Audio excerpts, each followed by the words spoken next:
কর্ম করেন। আমি বারংবার বলি যে ফলের আশা করবেন না। তাও মানুষ কোথাও না কোথাও নিজের কর্মের বদলে কোনো না কোনো ফলের আশা অবশ্যই রাখেন। কখনো তিনি সফল হন, কখনো অসফল। সেই জন্যই আমি বলি যে ফলের আশা কখনো রাখবেন না, কারণ সাফল্য বা অসফলতা মনের মধ্যে রাখলে কখনো কোনো লাভ হয় না। যদি সাফল্য মনের মধ্যে রাখেন তাহলে অহংকার জন্ম নেবে। যদি অসফলতা মনের মধ্যে রাখেন তাহলে এক হীনমন্যতায় আপনি ভুগবেন, যা দিয়ে কোনো শুভকর্ম হবে না। সেই জন্য শুধুই কর্ম করে যান, কর্মেই মগ্ন থাকুন। আর আসুন আমার সাথে ভালোবেসে বলুন, রাধা রাধা। জীবনের এই পথে এগোতে এগোতে আমরা কোথাও থেমে যাই। আমরা জানি না কেন। আমরা চেষ্টা করি যেন আমরা সামনে এগোতে পারি, কিন্তু এরকম হয় না। কি কারণ হতে পারে এর? আসুন আমি আপনাকে বোঝাই। মনে করুন আপনি কোনো রাস্তায় হাঁটছেন, আপনার পা মুচকে গেল, আপনি পায়ে আঘাত পেলেন। এখন এই আঘাত যদি আপনাকে পথ চলতে বাধা দেয় তখন আপনি থেমে যান। যদি আপনার ভাবনা চিন্তা ক্ষুদ্র হয় তাহলে আপনি জীবনে কখনোই এগোতে পারবেন না। ভেঙে যাওয়া কলম দিয়ে আপনি কখনো চিঠি লিখতে পারবেন না। ঠিক সেইভাবেই যদি আপনার মনে অন্যের জন্য হিংসা থাকে তাহলে আপনি আপনার নিজের ভাগ্য লিখতেই পারবেন না। কাজের প্রতি আলস্য আপনাকে কখনো ধনী হতে দেবেই না, আর ধনের প্রতি লোভ তা আপনাকে কখনো মহান হতে দেবে না। ছোট একটা কথা, কিন্তু এ হলো অত্যন্ত গুরুত্বপূর্ণ। ভাবনা চিন্তা অবশ্যই করুন, আর বোঝার চেষ্টা করুন সেটা যা আপনি বুঝতে চান। হতে পারে আপনি এমন কোনো পথ খুঁজে পেলেন যার ফলে আপনি কোনো খারাপ পথে যেতে যেতে থেমে গেলেন, বা আপনি এমন কোনো অর্থ খুঁজে পেলেন যা আপনাকে মহান হবার পথে অগ্রসর করে দিল। রাধা রাধা।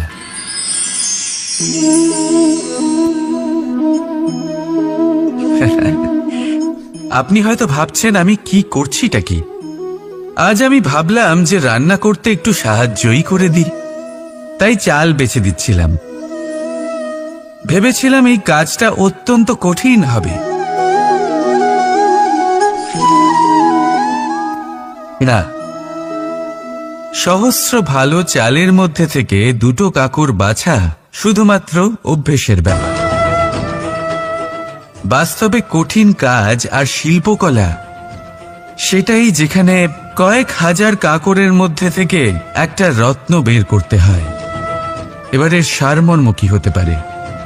সারমর্ম হলো এটাই, বড় তিনি হন না যিনি মানুষের মধ্যে খামতি বের করেন। মাহাত্ম্য তাতেই, শ্রেষ্ঠত্ব তাতেই, যা অন্যের ভেতরে থাকা ভালো গুণগুলি বের করে তার সম্মুখে, এই সংসারের সম্মুখে প্রস্তুত করতে পারেন। আসুন আমার সাথে ভালোবেসে বলুন, রাধা রাধা। কোনো ব্যক্তির নির্মাণ হয় কিভাবে?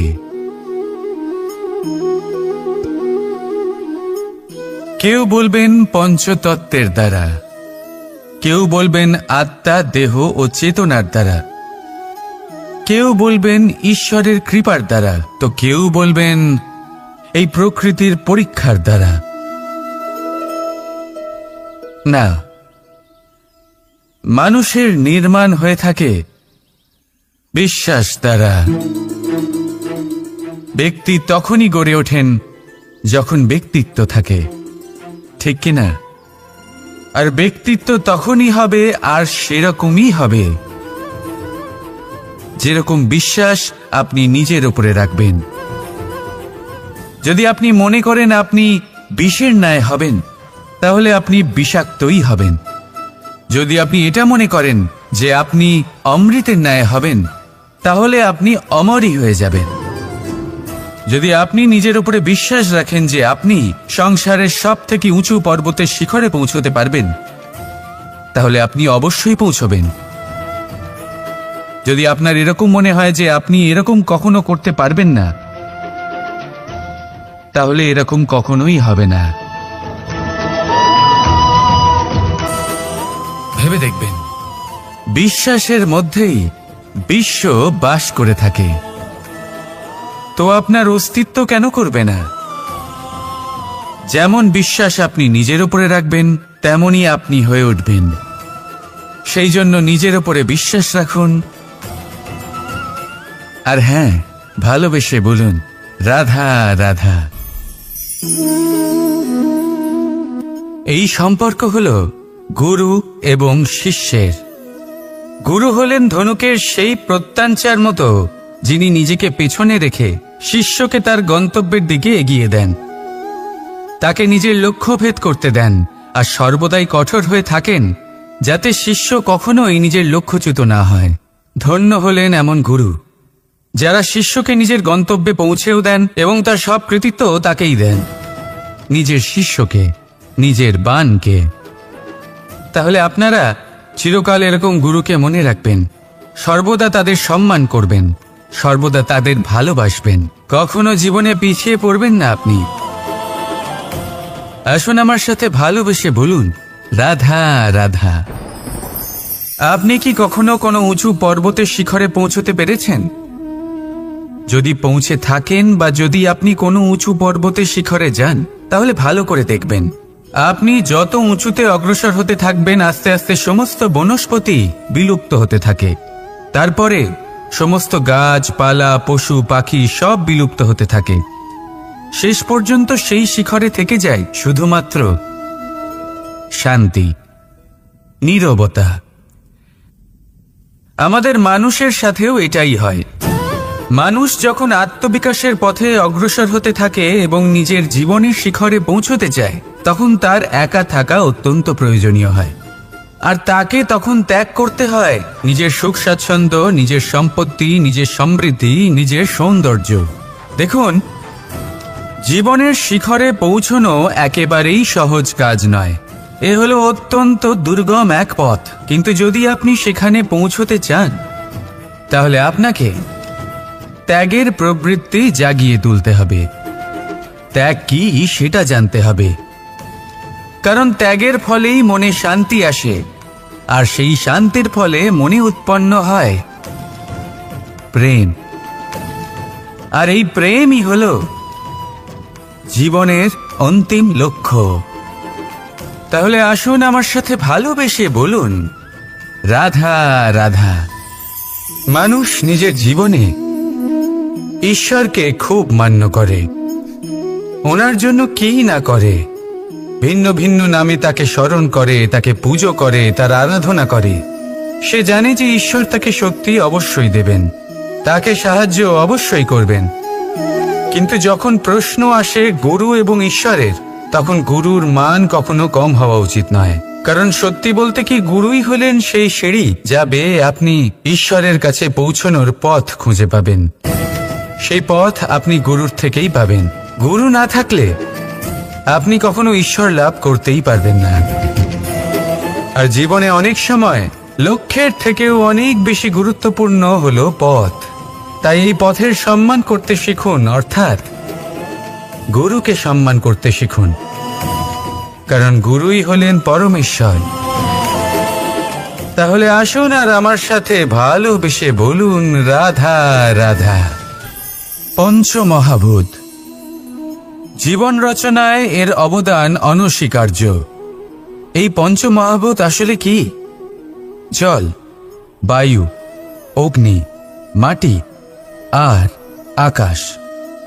এবার শুধুমাত্র জীবন রচনায় এর অবদান আছে তা নয়, শুধু শরীর রচনাতে এর যোগদান আছে তা নয়, বরং এরা হলো আমাদের জীবনের সবথেকে বড় শিক্ষক। এবার আপনারা সকলে চমকে যাবেন, হয়তো আপনারা এই দৃষ্টিভঙ্গি দিয়ে কখনো দেখেননি। আমি আজ আপনাদের বোঝাবো।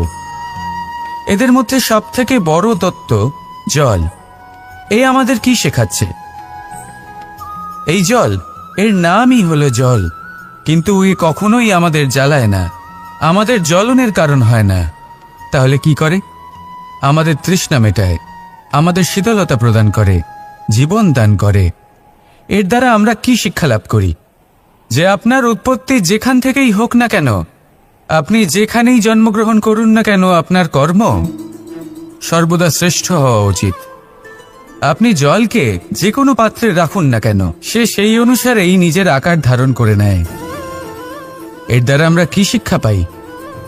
এই শিক্ষাই পাই যে যে কোনো পরিস্থিতিতেই নিজেদের মানিয়ে নিতে হবে, নিজেকে সেরকম করে নিতে হবে। যে দেশেই থাকি না কেন, যে স্থানেই থাকি না কেন, যে পরিস্থিতিতেই থাকি না কেন, যে ব্যক্তির সাথেই থাকি না কেন, আমাদের সুখময় হয়ে জীবন অতিবাহিত করা উচিত। দেখুন, আমাদের কত বড় একটা শিক্ষা দিল এই জল, যা আমরা কোনোদিন দেখতেই পাইনি। নিজেকে জলের মতোই করে তুলুন। সুখের ধারায় স্বাচ্ছন্দ্যে প্রবাহমান হতে থাকবেন আপনি। নিজের আকারকে ভেঙে ফেলুন, নিজের সীমা লঙ্ঘন করুন। আপনি অবশ্যই একদিন মহানুভবতা অনুভব করবেন। তাহলে আসুন আর আমার সাথে ভালোবেসে বলুন, রাধা রাধা। আপনি কখনো কোনো পর্বতে চড়েছেন?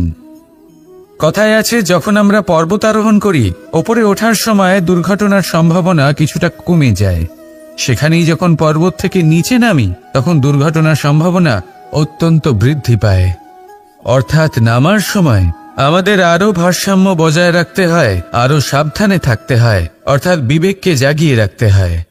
এবার জীবনেও সাফল্যের পর্বত আরোহণের সাথে এটাই হয়। যখন আমরা সাফল্যের পর্বত আরোহণ করতে থাকি, তখন এমনিই আমাদের লক্ষ্য আমাদের গন্তব্যের দিকে থাকে। আমরা নিরন্তর পরিশ্রম করি, চেষ্টা করতে থাকি, আমাদের মধ্যে সেই উৎসাহ থাকে, সেই সাহস থাকে। কিন্তু একটা কথা সত্যি, সমস্ত আরোহণের পরে অবরোহণ থাকে। আর এই অবরোহণই থাকে যেখানে বেশিরভাগ মানুষ নিজের ভারসাম্য বজায় রাখতে পারেন না, আর সেইখানেই ভেঙে পড়েন।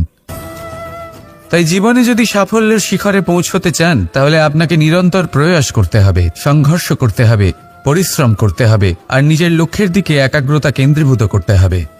তাহলে আপনি নিজের লক্ষ্য অবশ্যই পাবেন। কিন্তু যখন অবরোহণের সময় আসবে, যা নিশ্চিত রূপে আসবেই, তখন আপনাকে সংঘর্ষ করতেই হবে, ধৈর্য ধরতেই হবে, সাবধানে থাকতেই হবে, ভারসাম্য বজায় রাখতেই হবে। এটা হলো অত্যন্ত আবশ্যক, কারণ পরবর্তী সাফল্যের শিখরে আপনাকে পৌঁছতেই হবে, আর তার জন্য আপনাকে সুরক্ষিতভাবে অবরোহণ করতেই হবে। ঠিক কিনা? আসুন আর আমার সাথে ভালোবেসে বলুন, রাধা রাধা। যখনই কোনো ঘূর্ণিঝড় আসে, কোনো প্রলয় আসে, তখন দেখবেন তা কত বৃহৎ প্রভাব ফেলে, কত বড় বিনাশ ঘটায়, বিধ্বংস সৃষ্টি করে। যখন বন্যা আসে, তখন কত গভীর প্রভাব ফেলে, কত সর্বনাশ ঘটায়। নদীর পাড়ও ভেঙে বয়ে নিয়ে যায়।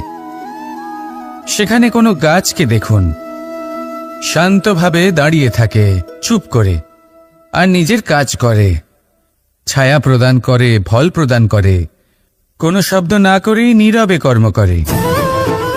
যদি নদীর কথা বলি, নদী যখন বয়ে চলে, খেতে জল প্রদান করে, বনস্পতিদের প্রাণ প্রদান করে, আমাদের পানীয় জল দেয়। এত মহান কাজ করে কোনো শব্দ না করে, নীরবতার সাথে। এ হলো এক শিক্ষা, যে এই সংসারে যারাই মহান কর্ম করেন, তারাই নীরব থেকে সেই কর্ম করতে থাকেন। কারণ ওনারা জানেন যে গুরুত্বপূর্ণ প্রচার নয়, বরং কর্ম। আর যারা রুদ্রের সাথে থাকেন, কোলাহল করেন, তারা শুধুমাত্র ধ্বংসই করেন। এবার আপনি মৌন থেকে শুধুমাত্র কর্ম করে মহান হতে চান, নাকি রুদ্রের সাথে থেকে বিধ্বংস ঘটাতে চান? সিদ্ধান্ত আপনারই। আসুন আর আমার সাথে ভালোবেসে বলুন, রাধা রাধা। মন্থন। আমরা সবাই এটাই জানি যে অমৃত পাওয়ার জন্য সমুদ্র মন্থন করা হয়েছিল, কিন্তু এর পেছনে যে মহান উদ্দেশ্য ছিল, তা বেশিরভাগ লোকই বোঝে না। আজ সেই মহান উদ্দেশ্য আমি আপনাদের বুঝিয়ে বলছি। আমাদের জীবনে এই অমৃত লাভ করার জন্য পথপ্রদর্শক হয় মন্থন। তারপরে আমরা করি প্রতিজ্ঞা, তারপর নিই প্রস্তুতি, যেটা দেবতারা আর অসুরেরা একসাথে করেছিলেন। তারপর আমরা করি চেষ্টা। বাসুকীর মুখ থেকে বিশ্বশ্বাস নির্গত হওয়া এটা প্রারম্ভিক বাধা হয়ে দাঁড়িয়েছিল। তবুও আমাদের লক্ষ্য দৃঢ় ছিল। যদিও সমুদ্র মন্থন থেকে হলাহল উঠে এলো, আমরা ভয় পাইনি, আমরা সেটার মোকাবিলা করলাম। ঠিক সেই পথেই যখন আমরা অনেক অমূল্য রত্ন পেলাম, নক্ষত্র পেলাম, সেটার প্রতি আকর্ষিত না হয়ে অমৃত লাভ করার পরেই আমরা শান্ত হলাম। এইভাবে যদি আপনি নিজের জীবনে প্রতিজ্ঞা, প্রস্তুতি, চেষ্টা, দৃঢ় নিশ্চয়, অটল থাকা আর আকর্ষণ থেকে বিরত থাকেন, যদি এইসব গুণ আপনার ভেতরে একত্রিত করে নেন, তাহলে আপনিও আপনার জীবনের অমৃত অবশ্যই লাভ করবেন। রাধা রাধা। চিন্তা। সবাই বলে চিন্তা করা উচিত নয়, কিন্তু চিন্তা সবাই করে। যিনি বৃদ্ধ ব্যক্তি হন, তিনি নিজের অতীতের সাথে বর্তমানের তুলনা করে চিন্তিত থাকেন। একজন যুবক ব্যক্তি ভবিষ্যতের বিষয় চিন্তা করে, নিজের লক্ষ্য কিভাবে পূরণ করা যায় সেই চিন্তায় মগ্ন থাকে। শুধু একজন বালকের না তো তার ভবিষ্যতের চিন্তা থাকে আর না অতীতের দুঃখ থাকে। আর এরকম কেন? কারণ সে শুধুমাত্র বর্তমান নিয়ে ভাবে, আর তাই সে সব থেকে বেশি সুখী। তাই মনে রাখবেন, যদি আপনি আপনার বর্তমানের বিষয়ে ভাবেন, তাতে বাঁচেন, সেটাকে ঠিক রাখেন এবং সেটাকে আরো ভালো করে তোলেন, তাহলে আপনার অতীত আর আপনার ভবিষ্যৎ আপনা থেকেই ঠিক হয়ে যাবে। আসুন আমার সাথে ভালোবেসে বলুন, রাধা রাধা। সংসারে সব থেকে বড়, সব থেকে মহান কোন প্রাণী? এবার আপনাদের মধ্যে কেউ বলবে মানুষ, কেউ বলবে সিংহ, আর কেউ বলবে হস্তি। কিন্তু না, সংসারে সবচেয়ে মহান প্রাণী হলো বৃক্ষ। সেই বৃক্ষ যা আমাদের আহার করতে ফল দেয়, বাঁচার জন্য প্রাণ বায়ু দেয়, গরমে শীতল ছায়া দেয়, আর শুকিয়ে যাওয়ার পরও আমাদের জ্বালানোর জন্য কাঠ দিয়ে যায়। এবার আপনারা হয়তো ভাবছেন, আমি হঠাৎ বৃক্ষের গুণগান কেন গেয়ে চলেছি? আমার বলার উদ্দেশ্য ওই বৃক্ষের অনেক গভীরে, সেই বীজকে নিয়ে, যা আপনাকে না ফল দেয়, না ছায়া, আর না কাঠ। শুধু ভিজে মাটির নিচে সে লড়াই করতে থাকে, অঙ্কুরিত হয় মাটির নিচে একটি বৃক্ষকে আকার দেওয়ার জন্য। প্রদীপ কি? সাধারণ একটা মাটির পাত্র, কিন্তু জলবায়ু নিয়ে সে যখন জ্বলে, সমস্ত সংসারকে সে পথ দেয়। কিছু আরম্ভ করতে গেলে মহান হওয়ার একেবারেই প্রয়োজন পড়ে না, কিন্তু মহান হতে গেলে কিছু আরম্ভ করা অতি আবশ্যক। রাধা রাধা। একটা শব্দ আছে যেটা আমরা মাঝে মাঝে অথবা অনেকবার শুনতে পাই, স্বার্থ। ওই ব্যক্তি স্বার্থপর, সে স্বার্থের জন্য খারাপ কাজ করে ফেলেছে, ইত্যাদি ইত্যাদি। সত্যি কথা বলতে কি, সংসার স্বার্থকে পাপ ভাবতে শুরু করেছে। কিন্তু স্বার্থ কি সত্যি ক্ষতিকর? না। স্বার্থ কথাটা এসেছে স্ব থেকে, অর্থাৎ স্বয়ং থেকে। মানে যে কর্মে শুধু স্বয়ংয়ের অর্থ আছে, শুধু স্বয়ংয়ের কোনো লাভ আছে, সেটাই স্বার্থ। এবার প্রশ্ন এটাই হলো যে আপনার স্বটা কি? যদি আপনার স্বতে কেবল আপনি থাকেন, তাহলে আপনি অবশ্যই স্বার্থপর। যদি আপনার স্বতে পরিবার থাকে, তাহলে আপনি পারিবারিক। যদি আপনার স্বতে অন্য লোক থাকে, তাহলে আপনি পরোপকারী। আর যদি আপনার স্বতে এই সংসার থাকে, তাহলে আপনি পরমার্থী। তাহলে নিজের স্বার্থ থেকে দূরে যাবেন না, সেটার বিস্তার করুন। নিজের অস্তিত্বের বিস্তার করলে এই স্বার্থ নিজেই পরমার্থে পরিণত হবে। রাধা রাধা। আমি আপনাদের বলেছিলাম যে সংসারের সবথেকে বড় অস্ত্র আর সবথেকে বড় সম্বল হলো বন্ধুত্ব। কিন্তু এই বন্ধুত্ব কেমন হওয়া উচিত? বন্ধুত্ব হওয়া উচিত দুধে মেশানো জলের মতো। কিভাবে? দুধে যখন জল মেশানো হয় তখন সেই জল নিজেই দুধে পরিণত হয়। এবার ভাবুন, দুধের সাথে বন্ধুত্ব করে জলের গুরুত্ব কেমন বেড়ে গেল। তবে এখানেই কিন্তু এই গল্পের শেষ নয়। যখন দুধকে গরম করা হয় তখন জল নিজের বন্ধুত্ব পালন করে। জল নিজে আগে সেটার তাপ নেয়, নিজের অস্তিত্বকে বাষ্পে রূপান্তরিত করে আর দুধকে বাঁচিয়ে নেয়। আর তারপর জল বাষ্প হয়ে গেলে দুধ ফুটতে থাকে, সে পাত্র থেকে বেরিয়ে উপচে পড়ে। আর শান্ত তখনই হয় যখন তাতে আবার জল মেশানো হয়। অর্থাৎ বন্ধুত্ব সেটাই যা বন্ধুর অস্তিত্বকে বিস্তার করে। বন্ধুত্ব সেটাই যা বন্ধুর জন্য নিজের অস্তিত্ব জ্বালিয়ে দেয়। বন্ধুত্ব সেটাই যাতে সুখ আর দুঃখ দুটোই বন্ধুত্বের সাথে যুক্ত। তাহলে এমন বন্ধুত্ব করো যার সামনে কুবেরের ধনও কম পড়ে যায়। রাধা রাধা। ভুল আর মানুষ, এই দুইয়ের সম্পর্ক অবিচ্ছেদ্য। যেমন ডানা আর পক্ষী, যেমন ধারা আর নদী। যদি ভুল মানুষের স্বভাবের এক গুরুত্বপূর্ণ অংশ হয় তাহলে ভাবুন, এতে লজ্জা কিসের? এতে লজ্জিত হওয়ার কিছু নেই। সেইভাবে দেখতে গেলে ভুল আমাদের নিজেকে আরো উন্নত করার সুযোগ দেয়, নিজেকে আরো ভালো প্রদর্শন করার প্রেরণা দেয়।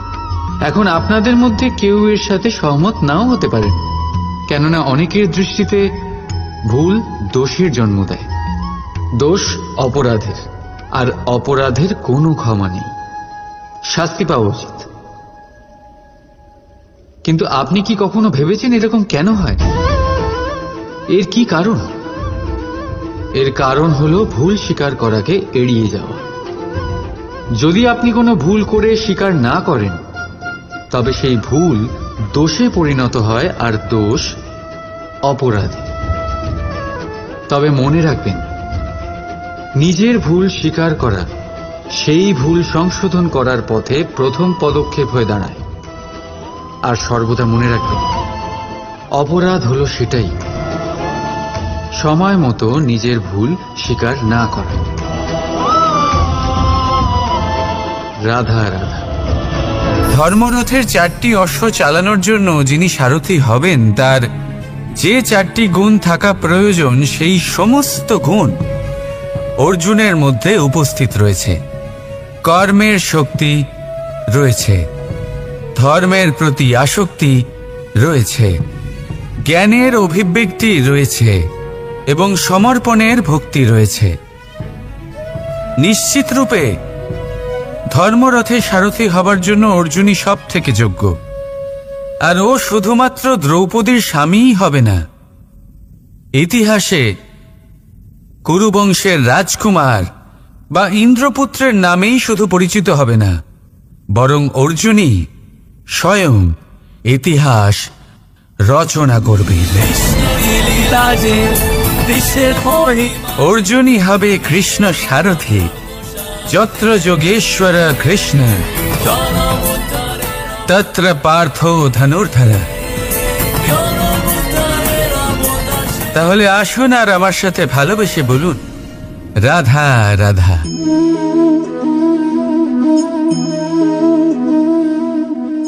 আপনার কি মনে হয় আমি কি করছি? আপনি বলবেন আমি প্রদীপ জ্বালাচ্ছি। সঠিক, কিন্তু প্রশ্ন হচ্ছে যে আমি কি আপনাকে বলেছি যে একে প্রদীপ বলা হয়? না। এই প্রদীপ কি নিজেই নিজের পরিচয় আপনাকে দিয়েছে? না। তাহলে আপনি কি করে জানলেন যে একে প্রদীপ বলা হয়? উত্তর হচ্ছে প্রকাশ। যে স্বয়ং জ্বলে অন্ধকারের মধ্যে সংসারকে পথ দেখায়, সেটাই প্রদীপ। যা নিরাশার মাঝে আশার আলো প্রদর্শন করে, সেটাই প্রদীপ। অপর দিকে আছে সাপ, যাকে না দেখেও তার ফনার আওয়াজ শুনেই লোকে ভয় পেয়ে যায়। তার মানে ব্যক্তির পরিচয় তার কর্মের দ্বারা পাওয়া যায়। তাই আপনার এটা বলার প্রয়োজন নেই যে আপনার পরিচয় কি। এটা আপনার কর্মই নিশ্চিত করবে যে লোকে আপনাকে প্রদীপ ভেবে ভালোবাসবে নাকি সাপ ভেবে ভীত হয়ে থাকবে। রাধা রাধা। সময় কত বিচিত্র হয়। সময় আমাদের পক্ষে থাকলে আমরা নিজেদের রাজা মনে করে নিই, আর সেই সময় যদি বিপক্ষে চলে যায় তাহলে নিঃস্ব হতে সময় লাগে না। তাই মানুষের একটা অভ্যেস আছে, খারাপ সময়ের জন্য কিছু সঞ্চয় করা। আত্মীয়, বন্ধু খারাপ সময় পাশ থেকে সরে যান। যশ, মান প্রতিকূল সময় চিরস্থায়ী হয় না। তাই মানুষ মনে করে অর্থ সঞ্চয় করাই শ্রেয়। অর্থের কোনো হৃদয় নেই যা সময়ের সাথে পরিবর্তিত হবে।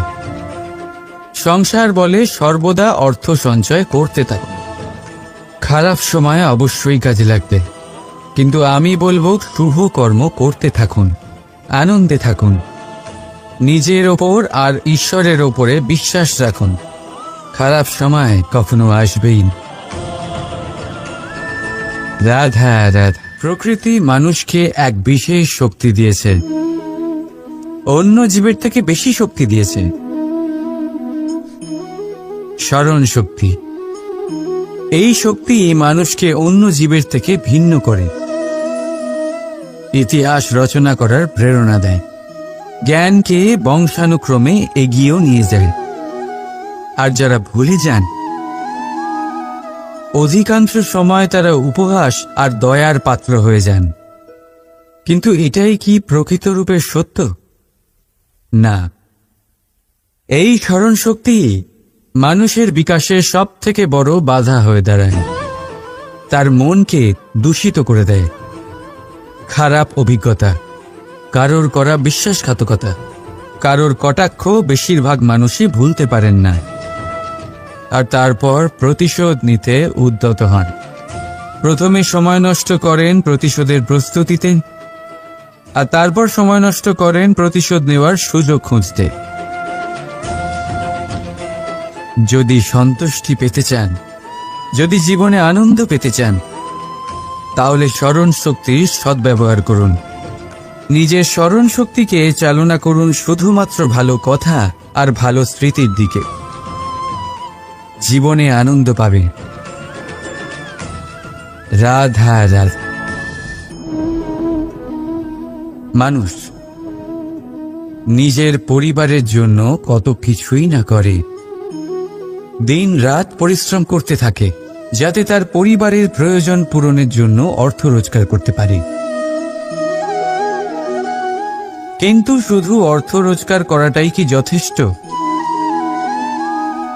আপনি বলবেন, হ্যাঁ নিশ্চয়ই, অর্থ দিয়ে সব কিছু পাওয়া যায়, বিদ্যা পাওয়া যায়, বাড়ি পাওয়া যায়, ওষুধ পাওয়া যায়, আর কত কিছুই না পাওয়া যায়। এইসব একটা পর্যায় পর্যন্ত সঠিক, কিন্তু একটু মন দিয়ে ভেবে দেখুন, যখন কোনো শিশু অসুস্থ হয়ে পড়ে তখন সে ওই তিক্ত ওষুধ কেন খেয়ে নেয়?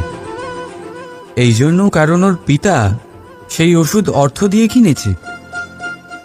না, বরং এই জন্য কারণ তার পিতা যে তার সামনে দাঁড়িয়ে, তার ওপরে তার বিশ্বাস আছে।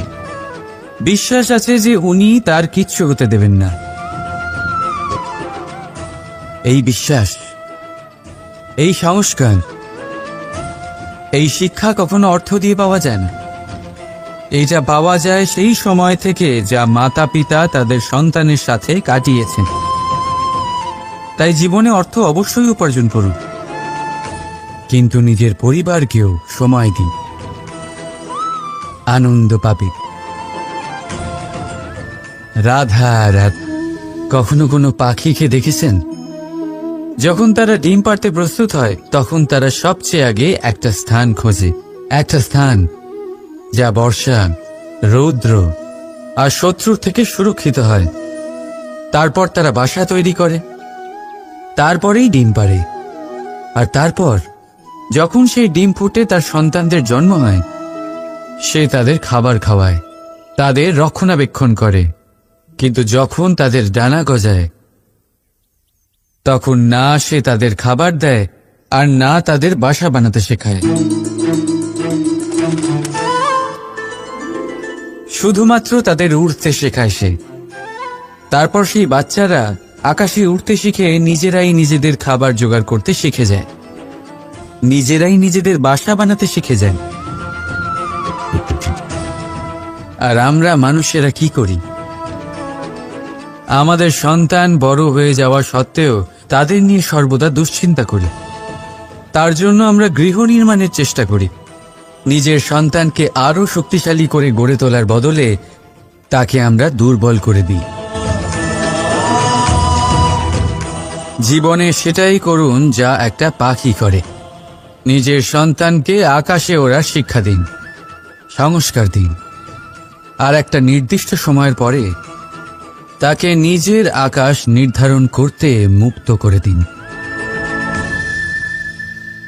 রাধা রাধা। সাগরে সেতু বাঁধার গল্প তো আপনারা নিশ্চয়ই শুনে থাকবেন। রামচন্দ্রের সেনাকে 100 যোজন সমুদ্র অতিক্রম করে লঙ্কায় আক্রমণ করতে হতো। সেতুকার নল আর নীল সেতু বাঁধার উপায় বের করল, কিন্তু প্রশ্ন ছিল সেতু বাঁধা কি করে হবে? সমুদ্র অত্যন্ত গভীর। কত পাথর দেওয়া হলে এই বিশাল সমুদ্র অতিক্রম করা সম্ভব হবে? তখন এক উপায় নির্ধারিত হল। পাথরের ওপর লেখা হলো রামের নাম। আর যখন সেই পাথরগুলোকে সাগরে ফেলা হলো সেগুলো ভাসতে লাগলো। এবারে কেউ বলবেন এটা রামচন্দ্রের নামের মহিমা, কেউ বলবেন এটা নারায়ণের কোনো জাদু। কিন্তু না, এটা রামচন্দ্রের সেই গুণ, ওনার ব্যক্তিত্বের সেই মহান দিক যা ওনার প্রতিনিধিত্ব করেছে। তাই সেই পাথরও সাগরে ভেসে ওঠে।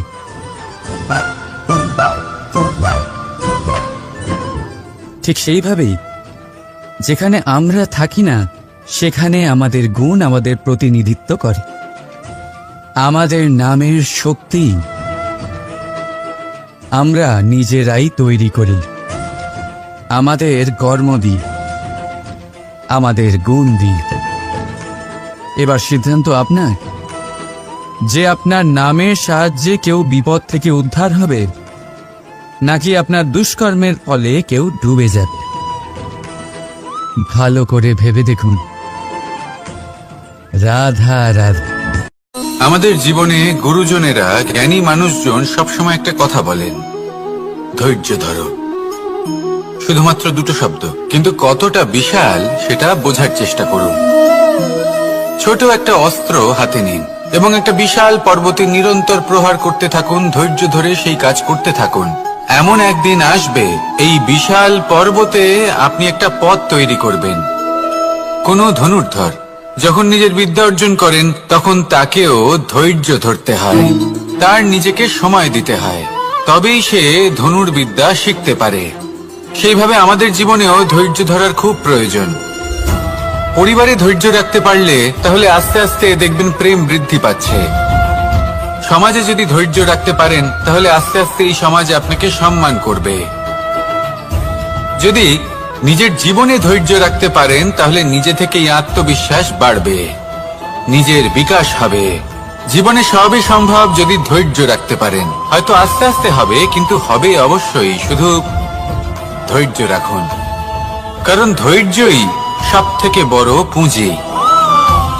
আসুন আর আমার সাথে ভালোবেসে বলুন, রাধা রাধা। আমাদের জীবনে যখনই আমরা কোনো বড় দায়িত্বের সম্মুখীন হই তখন আমরা তার থেকে দূরে পালাই, আর এই অজুহাত দিই যে না না, এত বেশি ভার বহন করার যোগ্যতা আমার নেই, আমি করতেই পারবো না। দেখুন, এই সংসারে ভিন্ন ভিন্ন ধরনের গাছ আছে, ছোট গাছ, বড় গাছ, কিন্তু বটগাছের মতো বড় এবং নিবিড় গাছ আর একটাও নেই। সে নিঃস্বার্থভাবে এই সংসারকে সেবা করে যায়, ছায়া প্রদান করে, শীতলতা প্রদান করে। আর যখন এমন সময় আসে যখন তার ওপর বোঝা অত্যন্ত বেড়ে যায়, সে কিন্তু কোনোভাবেই ভেঙে পড়ে না। তখন সে নিজের নিঃস্বার্থ কর্মের ফল লাভ করে, সেই নিঃস্বার্থ কর্ম যা সে করেছে। তার দেহ থেকে ছোট ছোট ঝুড়ি বার হয় এবং তা কাণ্ডের আকার ধারণ করে। সেই কাণ্ড মাটির কাছে পৌঁছয় এবং তারপর তা বটগাছের সহায়ক হয়ে ওঠে। সে ভেঙে পড়ে যায় না। এইভাবে আপনিও জীবনে নিঃস্বার্থভাবে সবার সেবা করুন, ভালোবাসুন, সবাইকে সাহায্য করুন। যেদিন আপনার ওপর বোঝা অত্যন্ত বেড়ে যাবে, সেদিন এই সব মানুষ আপনাকে সাহায্য করার জন্য আসবেন, আপনার শক্তি হয়ে উঠবেন, আর আপনি বটগাছের মতোই মহান এবং বিশাল হয়ে উঠবেন। আসুন আর আমার সাথে ভালোবেসে বলুন, রাধা রাধা। একটা শব্দ আছে, পরিস্থিতি। অনেক মানুষের মুখে আমরা এই শব্দ শুনি। জীবনে যখন অসফল হই, দুঃখ আসে, সংকট আসে, কোনো বিপদ ঘনিয়ে আসে, তখন সমস্ত দোষ আমরা পরিস্থিতির ওপর চাপিয়ে দিই, আর দেখতে গেলে কোথাও না কোথাও ঠিকই করি। এই পরিস্থিতি প্রত্যেক দিনের মতো পাল্টাতে থাকে, কিন্তু এই দিন, এই রাত, এমন কেউ আছেন যিনি এর উপরেও নিয়ন্ত্রণ সাধন করেন, আর তিনি হলেন সূর্য। ঠিক সেই রকমই আমাদের জীবনেও সূর্য হলো এই মন। যদি এই মনের উপর আমরা নিয়ন্ত্রণ করতে পারি, তাহলে আমরা জীবনকেও নিয়ন্ত্রণ করতে পারবো। প্রথমে এই মনের রাজা হয়ে উঠতে হবে। তাই মনে রাখবেন, যদি মন দুর্বল হয়, তাহলে পরিস্থিতি আমাদের সমস্যা বলে মনে হবে। এই মন যদি স্থির হয়, পরিস্থিতি প্রতিস্পর্ধা বলে মনে হবে। আর এই মন যদি শক্তিশালী হয়ে ওঠে, তাহলে যে কোনো পরিস্থিতি আপনার কাছে একটা সুযোগ মাত্র, এমন এক সুযোগ যাতে অগ্রসর হয়ে আপনি মহান হয়ে উঠতে পারেন। এই মনের শক্তির বৃদ্ধি ঘটান, মহান হয়ে উঠুন, আর আমার সাথে ভালোবেসে বলুন, রাধা রাধা। খুব সুন্দর একটা কাহিনী আছে। একবার এক ব্যক্তি নিজের অসফলতার জন্য ত্রস্ত হয়ে সময় দেবতার তপস্যা করতে বসলেন। উনি তপস্যা করলেন এবং সময় দেবতা প্রসন্ন হলেন, মানুষের রূপ ধারণ করে ওনার সামনে প্রকট হলেন। এবার সেই ব্যক্তি ওনাকে জিজ্ঞেস করলেন যে কি এমন আছে যার জন্য আপনি বারবার জয়ী হন আর আমি চিরকাল পরাজিত হয়ে থাকি? কেন এত পরিশ্রম করা সত্ত্বেও আমি সাফল্য লাভ করতে পারি না? তখন সময় দেবতা উত্তর দিলেন যে দিন হোক বা রাত, ঝড় হোক বা ভূমিকম্প, রোদ হোক বা বৃষ্টি হোক, সময়ের সূত্রপাত হোক বা প্রলয়, আমি থামি না, আমি চলতেই থাকি। আর সেই জন্য যিনি থেমে যান তিনি পরাজিত হন আর আমি জয়ী হই। এটাই আমাদের শিখতে হবে। জীবনে সবসময় চলতে থাকুন, কখনো থামবেন না। হ্যাঁ, কিছুক্ষণের জন্য বিরতি নিতে পারেন, বিশ্রাম করার জন্য, নিজেকে আরো সশক্ত করে তোলার জন্য, কিন্তু থেমে যাবেন না। নিরন্তর কর্ম করতে থাকুন, পরিশ্রম করতে থাকুন, তবেই এই সংসার আপনাকে মনে রাখবে। আসুন আমার সাথে ভালোবেসে বলুন, রাধা রাধা। আমাদের জীবনে 7 ধরনের সুখ আছে, আর সেগুলো লাভ করার জন্য আমরা অত্যন্ত প্রচেষ্টা করি। কিন্তু কোনো প্রচেষ্টা করার পূর্বে তা কিভাবে করব সেটা বোঝা খুব প্রয়োজন, আর সেখানেই আমরা ভুল করে থাকি। যে কাজটা আমাদের পরে করা উচিত সেটাই আমরা আগে করে বসি। আপনাকে স্পষ্ট করে বোঝাই, প্রত্যেক সুখের সাথে 2টি ক্রিয়া জড়িত থাকে। এবার যখন আমরা ধনের কথা বলি তখনও 2টি ক্রিয়া জুড়ে থাকে। প্রথম ক্রিয়া হলো ধন অর্জন করা, দ্বিতীয় ক্রিয়া হলো ধনের ব্যবহার করা। আর জীবনে ধনের ব্যবহার করার পূর্বে ধন কিভাবে অর্জন করতে হয় তা শেখা অত্যন্ত প্রয়োজনীয়। আমরা মন্দিরে যাই, ভগবানের আরাধনা করি, তার জন্য পুজো করি, ওনাকে প্রসন্ন করতে চাই, কিন্তু তার আগে ভগবানের ওপর আস্থা রাখা প্রয়োজনীয়। যদি আপনার অটল বিশ্বাস থাকে তবেই আপনি প্রকৃত ভক্ত হয়ে উঠতে পারবেন। এবার যদি আপনি বক্তা হয়ে থাকেন, শ্রেষ্ঠ বক্তা হতে চান, এই সংসারের সামনে নিজের বক্তব্য রাখতে চান, তাহলে কথা বলার পূর্বে কথা শুনতে শিখুন। তবেই আপনি একজন শ্রেষ্ঠ বক্তা হয়ে উঠতে পারবেন।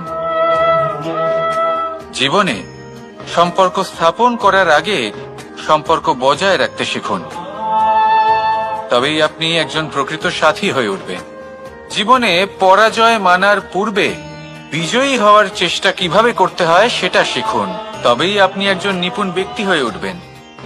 অন্তিম এবং সবথেকে গুরুত্বপূর্ণ কথা, জীবনে ভালোবাসা লাভ করার পূর্বে ভালোবাসা প্রদান করতে শিখুন, তবেই আপনি একজন প্রকৃত প্রেমী হয়ে উঠবেন।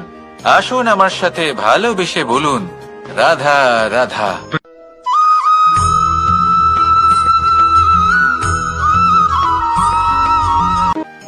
মানুষের শরীরের বিভিন্ন অঙ্গ দ্বারা ভিন্ন ভিন্ন প্রকারের কাজ করা হয়, আর সেই জন্য মানুষ নিজের শরীরের যত্ন করে, তার খেয়াল রাখে, নিজের শরীরকে সুস্থ রাখে, স্বচ্ছ রাখে, বস্ত্র পরিধান করে, আর কোথাও আঘাত লাগলে ক্ষতস্থান ঢেকে ফেলে।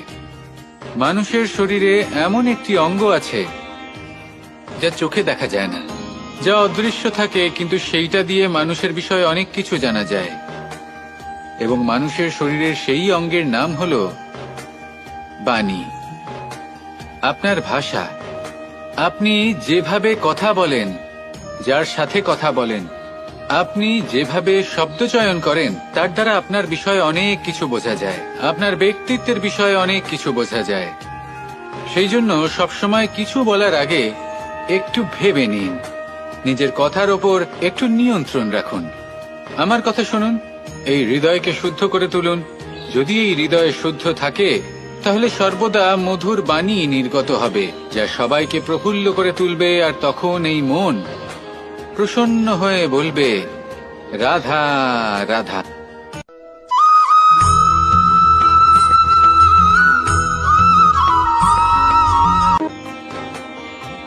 কেউ আমাকে মাখন চোর বলেন, কেউ বা আমাকে মুরলী মনোহর বলেন, কেউ আমাকে যুদ্ধ বিমুখ বলেন, কেউ বা আমাকে সুদর্শনধারী বলেন, কিন্তু আমি আসলে কে? আসুন, আজ আমি আপনাকে আমার আসল পরিচয় জানাবো।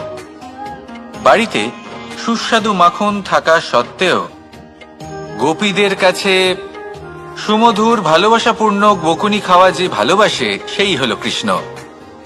আঙুলে সুদর্শন চক্র থাকা সত্ত্বেও যে রথের লাগাম ধরে থাকবে সেই সিদ্ধান্ত নিয়েছে, সেই হলো কৃষ্ণ। দ্বারকার মতো অনন্য রাজমহল থাকা সত্ত্বেও সুদামার মতো সখা যার অত্যন্ত প্রিয়, সেই হলো কৃষ্ণ। যদি আপনার মনে প্রেম থাকে, আপনি প্রেম বিতরণ করেন, সবাইকে ভালোবাসেন, এবং ভালোবাসা রক্ষার খাতিরে শস্ত্র হাতে নিতেও আপনি সক্ষম থাকেন, তাহলে আপনি হলেন কৃষ্ণ। আসুন আমার সাথে ভালোবেসে বলুন, রাধা রাধা।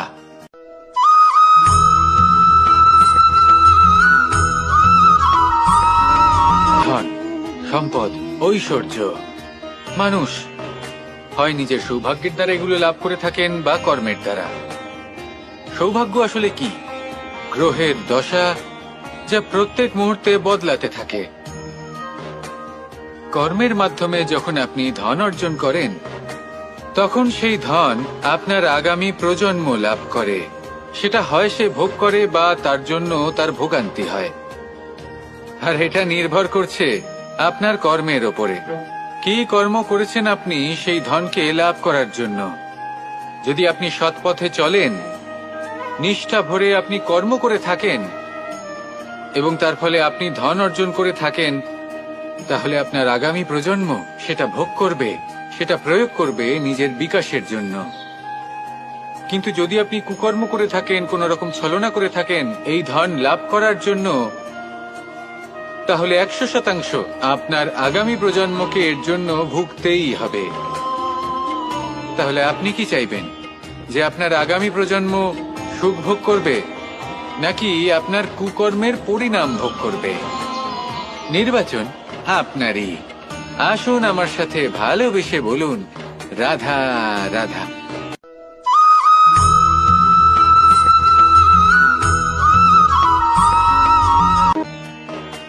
এমন অনেক মানুষ আছেন যারা আমাকে ভগবানের পরিভাষা জানতে চান, যে ভগবান আসলে কি, তিনি কেমন। এবার দেখুন, ভগবান হোক বা আপনার স্বপ্ন হোক বা আপনার লক্ষ্য হোক না কেন, সেই লক্ষ্য তখনই পূর্ণ হয়, তখনই তাকে লাভ করা সম্ভব, যখন আপনার দৃষ্টিভঙ্গি মঙ্গলময় হয়, যখন আপনি নিজে মনে করবেন যে আমি যেটা পেতে চাইছি তা শুভ। উদাহরণস্বরূপ, কোনো পাখিকে দেখুন, সে গাছের ডালে বসে এবং সেখানেই বিশ্রাম করে, কিন্তু পড়ে না। কেন? কারণ ওর বিশ্বাস যে যে শাখার উপরে ও বসে আছে সেটাই হলো ওর বাসস্থান। যদি আপনি বিশ্বাস করেন, তাহলে আপনি পাথরের মধ্যেও ভগবান দর্শন করতে পারবেন। আর যদি বিশ্বাস না থাকে, তাহলে যদি ভগবান সামনে দাঁড়িয়েও থাকে, তবেও আপনার বিশ্বাস হবে না। তাই বিশ্বাস করতে শিখুন। এই বিশ্বাসের আধারেই আপনি সেই সব কিছু পাবেন যা আপনি পেতে চাইছেন। আসুন আমার সাথে ভালোবেসে বলুন, রাধা রাধা।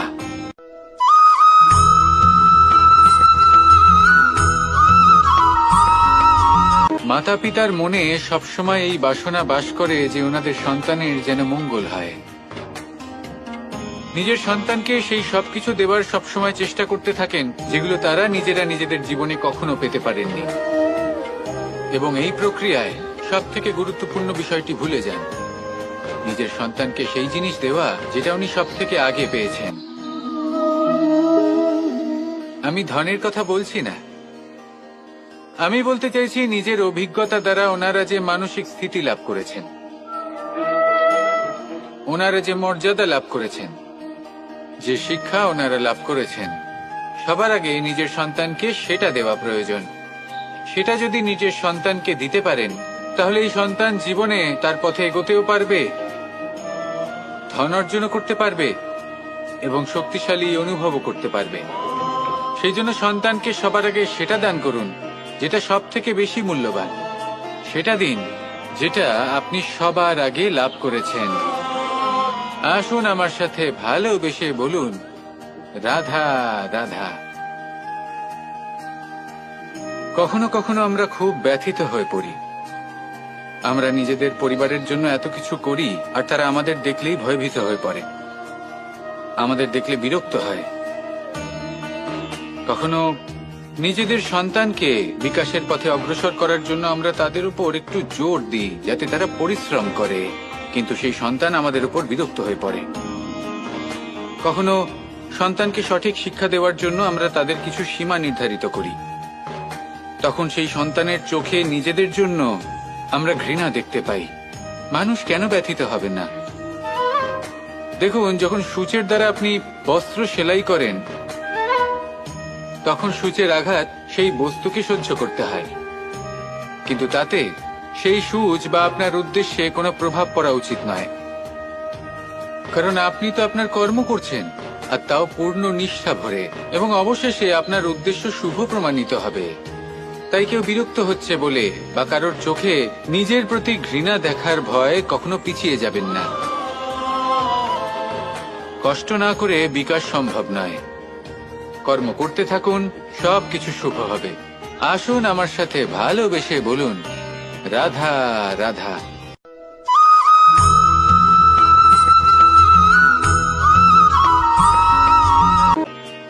জল হলো জীবনের আধার। যদি জল না থাকে, এই সংসারের জীবনের কোনো অস্তিত্ব নেই। এই জল হলো শুদ্ধ, পবিত্র। কিন্তু যখন এই জল পরিবেশের সংস্পর্শে আসে, তখন ধুলো, ময়লা, কাদা এবং অন্যান্য বস্তু দ্বারা এই জল পূর্ণরূপে দূষিত হয়ে যায়। এবার যদি এই জলের শুদ্ধিকরণ করতে হয়, তাহলে আমরা এই জলকে অস্থির হতে দিই না, তাকে স্থিরভাবে রেখে দিই। আর সেটা করলে সেই জল নিজে থেকেই সকল অশুদ্ধি ত্যাগ করে দেয়, নিজে থেকেই নিজেকে শুদ্ধ করে তোলে। এটা কিন্তু আমাদের মনের সাথেও হয়ে থাকে। এই সংসারে এত সমস্যার সম্মুখীন হয়েও কোথাও না কোথাও আমাদের এই মন মলিন হয়ে যায়, এতে নেতিবাচক ভাব জাগ্রত হয়। সেই মুহূর্তে আপনি কোনোভাবে রাগ করবেন না, মন খারাপ করবেন না, তাড়াতাড়ি কোনো সিদ্ধান্ত নেবেন না, কোনো প্রতিক্রিয়া দেবেন না। শুধু নিজের এই মনকে শান্ত করে রাখবেন, শান্ত মনে দিন যাপন করবেন। যদি এটা করেন তাহলে আপনি নিজে থেকেই বুঝতে পারবেন যে কি কি অশুভ ভাব আপনার মধ্যে জাগ্রত হয়েছে আর কি কি শুভ চেতনা আপনাকে জাগ্রত করতে হবে। আপনি নিজে থেকেই এমন পথ খুঁজে পাবেন যার দ্বারা এই অশুদ্ধি আপনি ত্যাগ করতে পারবেন। আসুন আমার সাথে ভালোবেসে বলুন, রাধা রাধা।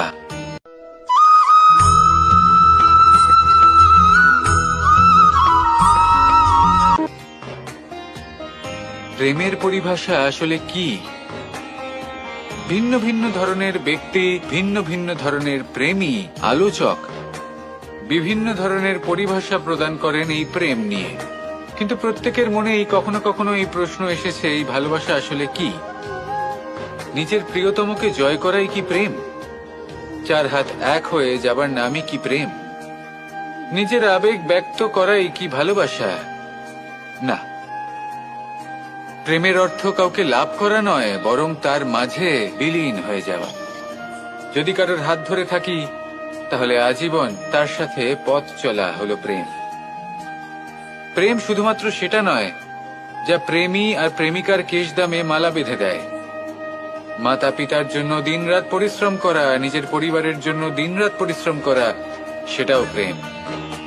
নিজের বন্ধুদের জন্য, আপনজনের জন্য সবকিছু উজাড় করে দেওয়ার নাম হলো ভালোবাসা।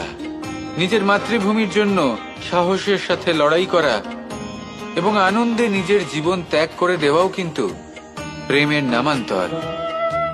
সেই জন্য যারা বুদ্ধিমান ব্যক্তি তারা কখনো প্রেমের পরিভাষা খুঁজতে চান না, কারণ তারা জানেন যে এই প্রেম কতটা বিশাল। তারা জানেন যে এই প্রেম হলো এক বিশাল সাগর যাকে নিজের মুঠোয় ধরে রাখা যায় না।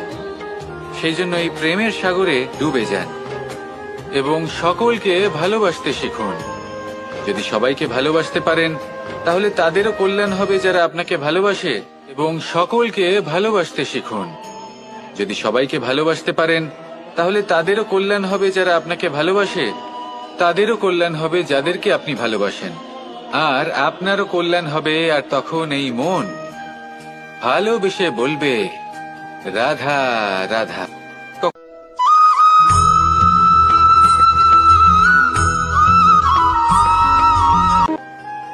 যদি আপনি নিজের জীবনে প্রকৃত বন্ধু নির্বাচন করতে চান তাহলে তার আগে দর্পণ আর ছায়া এই দুইয়ের বিশেষত্বর বিষয়ে জানাটা অত্যন্ত প্রয়োজনীয়।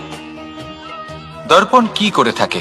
যখনই আপনি দর্পণের দিকে তাকাবেন ও শুধুমাত্র আপনাকে সত্যের সাথে অবগত করাবে, ও আপনাকে কখনো মিথ্যে বলবে না।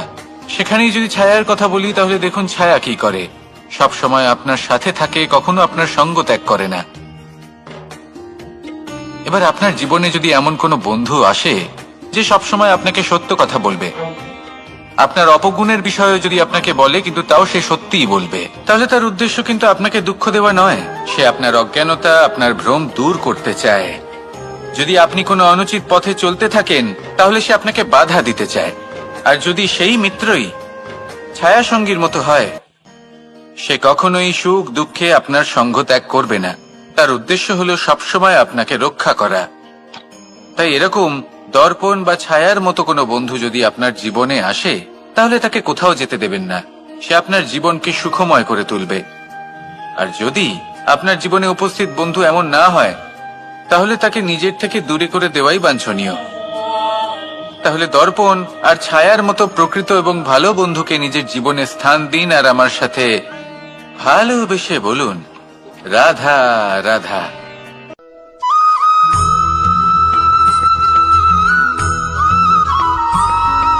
কখনো এই প্রশ্ন আসতে পারে যে ইমারত কেন নির্মাণ করা হয়, কেন উৎসব পালন করা হয়, কেন মানুষ নিজেদের জন্মদিন পালন করেন, কেন দোল, বিজয়া দশমী, রাখি, দীপাবলির মতো উৎসব পালন করা হয়। যদি এগুলো পালন না করা হয় তাতে কি যায় আসে? যদি এই দোল উৎসব পালন না করা হয় তাহলে কি এই সংসার ভুলে যাবে যে নারায়ণের প্রতি ভক্তির কারণে ভক্ত প্রহ্লাদকে অগ্নি স্পর্শও করতে পারেনি। যদি বিজয়া দশমী পালন না করা হয় তাহলে কি এই সংসার ভুলে যাবে যে এই দিনে শ্রীরাম রাবণকে বধ করেছিলেন? যদি আমরা দীপাবলির এই উৎসব পালন না করি তাহলে কি এই সংসার এটা ভুলে যাবে যে অযোধ্যাতে অমাবস্যার এমন এক রাত এসেছিল যে রাত্রে অযোধ্যা পূর্ণিমার থেকে বেশি উজ্জ্বল হয়ে উঠেছিল? যদি এই রাখি উৎসব পালন না করা হয় তাহলে কি এই সংসারের ভাই এবং বোনেরা একে অপরের প্রতি ভালোবাসা কি সেটা ভুলে যাবেন? বিষয়টা ভুলে যাওয়ার নয়, বিষয়টা হলো মনে রাখা। যখন জীবনে আমরা কোনো একটা স্থানে পৌঁছই, উপলব্ধিগুলোর উৎসব পালন করি, যাতে সেই মুহূর্তে আমরা সকলের মধ্যে আনন্দ ছড়াই এবং মানুষ সেই মুহূর্তটা মনে রাখেন। এই স্মৃতিগুলোই মানুষের মধ্যে বিশ্বাসের জন্ম দেয়। এই বিশ্বাস যে আগামী যেদিন আসছে তাতে আরো আনন্দের সম্ভাবনা রয়েছে। ভালোবাসার এই উৎসব, ভালোবাসার এই পার্বণ, এটা মানুষের মনে বিশ্বাসের জন্ম দেয় যে প্রত্যেক যুগে কেউ না কেউ এসেছে এবং পরবর্তীতেও আসবে। তাহলে আসুন আমরা ডুবে যাই আমার লীলার এই প্রেম যাত্রায় এবং ভালোবাসার এমন একটা উৎসব পালন করা যাক যা এই সংসার যুগ যুগ পর্যন্ত মনে রাখবে। তাহলে আসুন আর আমার সাথে ভালোবেসে বলুন, রাধা রাধা।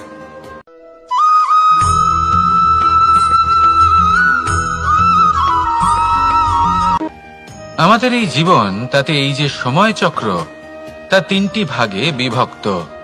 এক হলো অতীতকাল, ফেলে আসা অতীত, তারপরে আসে বর্তমান, এখনকার এই মুহূর্ত, আর তারপর আসে আগামীকাল অর্থাৎ ভবিষ্যৎ। এবার এখানে সবথেকে গুরুত্বপূর্ণ হলো অতীতকাল, ভবিষ্যৎকাল, ফেলে আসা অতীত এবং আগামী সময়। কেন?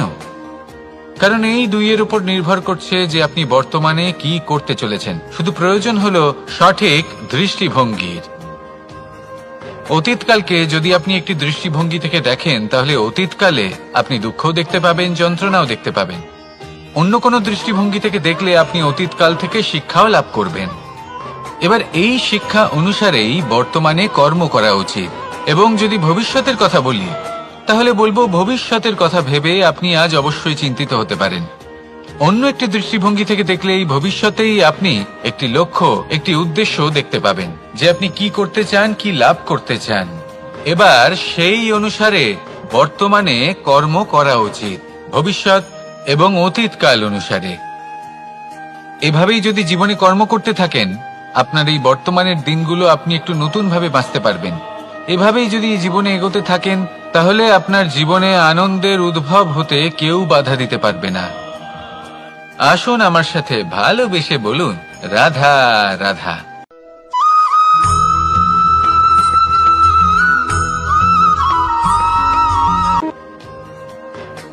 সমুদ্র মন্থনের সময় দুই ধরনের রত্ন লাভ করা হয়েছিল।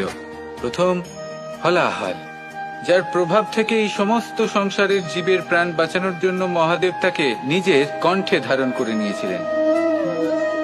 আর দ্বিতীয় অমৃত, যেটা কিঞ্চিত পরিমাণ মাত্রায় পাওয়া গেছিল। কখনো কখনো জীবনে এমন কোন বস্তু যা আপনি প্রয়োজনের থেকেও অনেক বেশি মাত্রায় ভোগের জন্য লাভ করে থাকেন, তা আপনার জন্য বিষ প্রমাণিত হতে পারে। যেমন জল, প্রয়োজনের থেকে অনেক বেশি মাত্রায় যদি এই জল আসে তাহলে আপনার প্রাণ কাটতে পারে।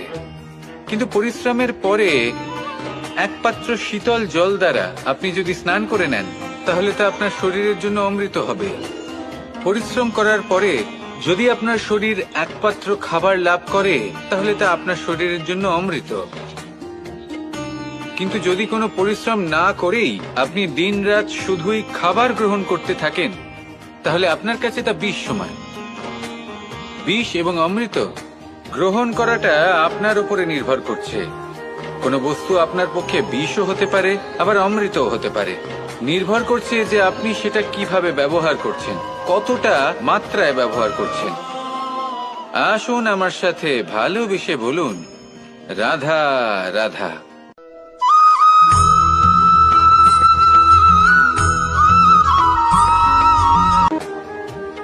সুখ দুঃখ, মৃত্যু, মহামারী, এগুলো কখনো বলে আসে না, আবার জিজ্ঞাসা করেও আসে না। এমনই হয় দ্রুত ক্রীড়ার এই খেলায়। এক কারাগারের মতো, একটা মাকড়সার জালের মতো। যেমন একটা মাকড়সার জাল একটা পোকাকে নিজের দিকে আসতে আকর্ষিত করে নিজের চমকের দ্বারা, নিজের গঠন দ্বারা, সেরকমই দ্রুত ক্রীড়ার এই খেলা মানুষকে নিজের দিকে আসতে প্ররোচিত করে। শেষে গিয়ে মানুষ আটকা পড়ে। পার্থক্য শুধু এটাই, যখন এক পোকা এই জালে জড়িয়ে পড়ে তখন সে তার প্রাণ হারায়। মানুষ যখন এই দ্রুত ক্রীড়ায় আকর্ষিত হয়, সে নিজের মান, নিজের ধন সবকিছু হারায়, নিজের বিবেক হারিয়ে ফেলে। কিন্তু আপনি আপনার বিবেক কখনোই হারাবেন না। যদি আপনার মনে লোভ চলে আসে, আপনি লোভী হয়ে ওঠেন। যদি আপনি দ্রুত ক্রীড়ার এই খেলায় আটকা পড়েন, তাহলে মনে রাখবেন, এই খেলা থেকে ফিরে আসা প্রায় অসম্ভবই বলা যায়। নিজের বিবেক কখনো হারাতে দেবেন না, কারণ বিনাশ আসার প্রথম লক্ষণ হলো বিবেকের বোধ চলে যাওয়া। এই প্ররোচনায় কখনো পা দেবেন না। আর আমার সাথে ভালোবেসে বলুন, রাধা রাধা।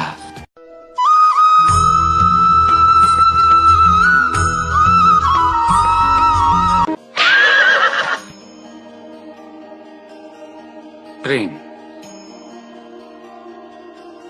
2.5 অক্ষর, মাত্র 2.5 অক্ষরের এই শব্দ প্রেম, এর মধ্যে ত্রিলোকের এবং সমগ্র ব্রহ্মাণ্ডের বীজ নিহিত আছে। এমন কি আছে যা এই প্রেম করতে পারে না? যেখানে শক্তি এবং বিদ্যা প্রয়োগ করে আপনি কিছুই করতে পারবেন না, সেটাও প্রেম দ্বারা অর্জন করা সম্ভব। প্রেম চাইলে পাথরেও ফুল ফোটাতে পারে। প্রেম চাইলে ন্যাড়া পাহাড়ের বুক চিরে নদীপথ তৈরি করতে পারে। চাইলে নিরক্ষর ব্যক্তিকে সংসারের শ্রেষ্ঠ জ্ঞানী করে তুলতে পারে। শুধুমাত্র এই প্রেমের জন্য সবার দুষ্টু কানাই ঘনশ্যাম হয়ে উঠেছিল। শুধুমাত্র এই প্রেমের টানেই ত্রিলোকের স্বামী দ্বারকাধীশ নির্ধন সুদামার পদসেবাও করেছিলেন। এই প্রেম হলো সংসারের সবথেকে বড় শক্তি। এই সংসারের আধার হলো প্রেম। এমন কিচ্ছু নেই যা এই প্রেমের পক্ষে সম্ভব নয়। যেখানে বিদ্যা এবং শক্তি সাহায্য করতে পারে না, সেখানে এই প্রেম আপনাকে জয়ী করে দিতে পারে। তাহলে আসুন আর আমার সাথে ভালোবেসে বলুন, রাধা রাধা।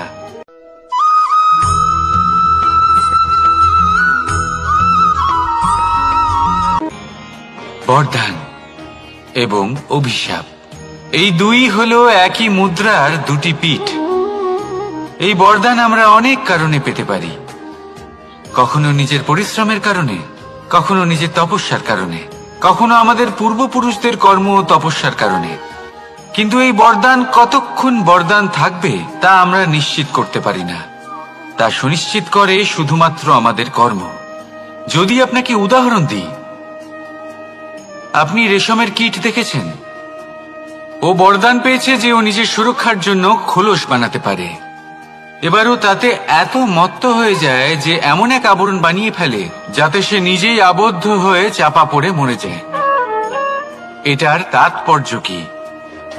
তাৎপর্য খুবই সরল।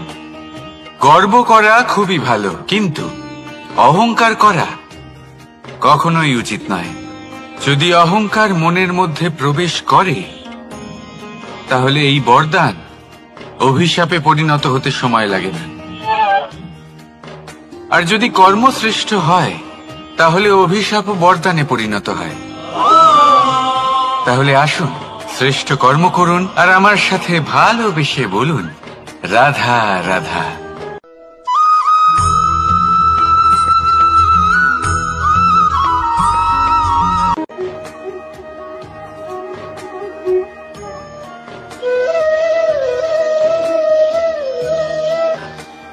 কর্ম এবং ফল, দেখতে গেলে এই সমস্ত ব্রহ্মাণ্ড এই দুইয়ের মাঝেই স্থির হয়ে আছে। মানুষজন কর্ম করেন ভালো ফল লাভের আশায়, আর ভালো ফল লাভের আশায় উনি এটাই ভুলে যান যে উনি যে কর্ম করছেন তা কি করছেন। আমি বলেছিলাম কর্ম করুন ফলের চিন্তা না করে, কিন্তু কি কর্ম করছেন সেই বিষয়ে ভাবাটাও অত্যন্ত আবশ্যক। নয়তো অনেক সময় আমরা এমন কর্ম করে ফেলি যা না চাইতেও বিষে পরিণত হয়, যা হয়েছে দুঃশাসনের সাথে, দুর্যোধনের সাথে, গুরু দ্রোণের সাথে। একজনের মানসিকতা উচিত ছিল না, একজনের বিবেক উচিত ছিল না, আরেকজন যে পক্ষ নির্বাচন করেছিলেন সেই পক্ষ উচিত ছিল না। আর যা কিছু ওনাদের সাথে হলো, আপনার আমাদের সকলের সাথে তা হতে পারে। আমি বলেছিলাম কর্ম করুন, ফলের চিন্তা করবেন না, কিন্তু এই কর্মের বিষয়ে বিচার করে দেখাটাও ততটাই আবশ্যক। দেখুন, কর্ম করার উচিত প্রক্রিয়া ফলের চিন্তা না করা, কিন্তু যদি আপনার কর্ম শুভ হয় তাহলে তার ফলও নিয়তি আপনাকেই দেবে। সর্বদা কর্ম করার সময় এটা ভাবুন যে আপনার এই কর্ম এই সংসারকে, এই সমাজকে, আপনার পরিবারকে, আপনার আশেপাশের মানুষজনকে কোন দিশায় নিয়ে যাবে। যদি এটা সবার জন্য মঙ্গলময় হয় তাহলে কর্ম করতে থাকুন। আর হ্যাঁ, নিশ্চিত রূপে ফলের চিন্তা করবেন না। আসুন আমার সাথে ভালোবেসে বলুন, রাধা রাধা।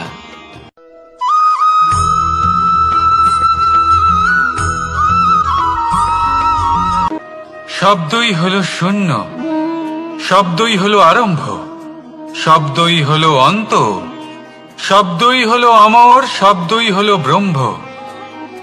এই শব্দ হলো অত্যন্ত বিশেষ। কেউ কাঁদলে তাকে হাসিয়ে তোলে, কেউ হাসলে তাকে কাঁদিয়ে দেয়। কারোর মনে উদ্দীপনা জাগিয়ে তুলতে পারে, আবার কারোর মনে কাঁটা হয়ে বিঁধে থাকতে পারে। একটা অত্যন্ত গুরুত্বপূর্ণ কথা যা বোঝা অত্যন্ত আবশ্যক।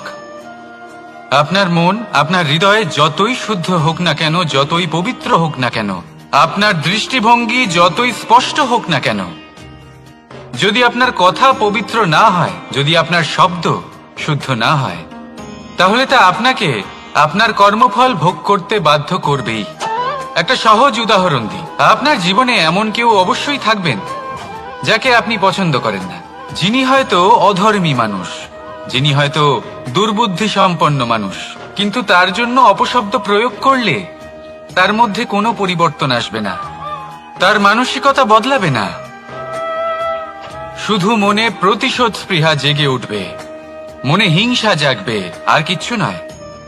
সেই জন্য নিজের শব্দকে নিয়ন্ত্রণ করুন, নিজের কথা সংযত করুন। শ্রেষ্ঠ থেকে শ্রেষ্ঠতর মানুষকেও সাবধানী হতে হয়, কারণ যদি এই শব্দের প্রয়োগ সঠিক না হয় তাহলে আজীবন মানুষকে নির্বাক হয়ে থাকতে হতে পারে। তাহলে নিজের শব্দ নিয়ন্ত্রিত রাখুন, নিজের কথাকে শুভ করুন, এতে প্রেমবোধ জাগিয়ে তুলুন, আর সেই প্রেমবোধ নিয়েই বলুন, রাধা রাধা।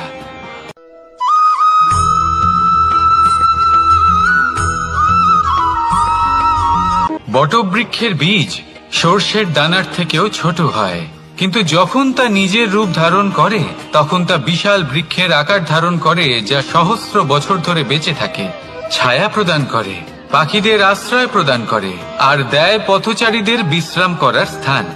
কেন? কারণ সেই ছোট বীজ তা মাটির ভেতরে গিয়ে নিজের খোলস ত্যাগ করে। অন্ধকারে থাকে সে, যতই আলো আসুক না কেন, যতই বর্ষা আসুক না কেন, সব সহ্য করে। আর তারপরে একটা চারা গাছ অঙ্কুরিত হয়, তারপর ধীর গতিতে একটা বিশাল বৃক্ষতে পরিণত হয়। দেখুন, জীবনে কঠিন সময় আসে, এই জন্য নয় যে আপনি হার মেনে নেবেন, এই জন্য আসে যাতে আপনি ভবিষ্যৎ নির্মাণের জন্য নিজেকে তৈরি করতে পারেন।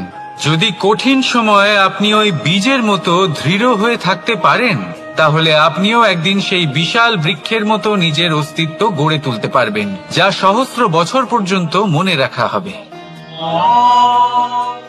আসুন আমার সাথে ভালোবেসে বলুন, রাধা রাধা।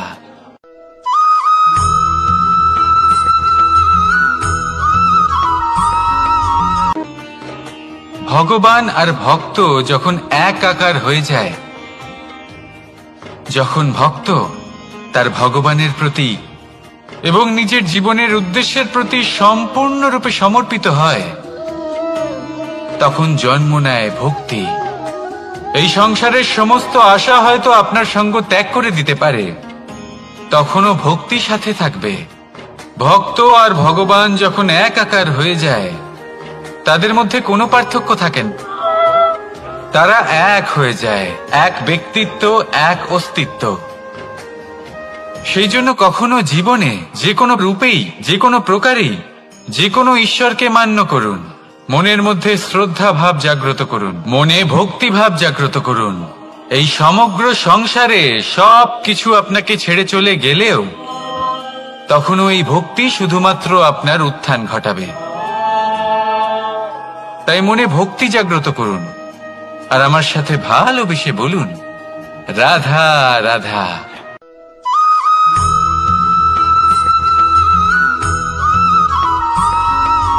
বটবৃক্ষের বীজ সর্ষের দানার থেকেও ছোট হয়, কিন্তু যখন তা নিজের রূপ ধারণ করে তখন তা বিশাল বৃক্ষের আকার ধারণ করে, যা সহস্র বছর ধরে বেঁচে থাকে, ছায়া প্রদান করে, পাখিদের আশ্রয় প্রদান করে আর দেয় পথচারীদের বিশ্রাম করার স্থান। কেন? কারণ সেই ছোট বীজ তা মাটির ভেতরে গিয়ে নিজের খোলস ত্যাগ করে। অন্ধকারে থাকে সে, যতই আলো আসুক না কেন, যতই বর্ষা আসুক না কেন, সব সহ্য করে। আর তারপরে একটা চারা গাছ অঙ্কুরিত হয়, তারপর ধীর গতিতে একটা বিশাল বৃক্ষতে পরিণত হয়। দেখুন, জীবনে কঠিন সময় আসে, এই জন্য নয় যে আপনি হার মেনে নেবেন, এই জন্য আসে যাতে আপনি ভবিষ্যৎ নির্মাণের জন্য নিজেকে তৈরি করতে পারেন।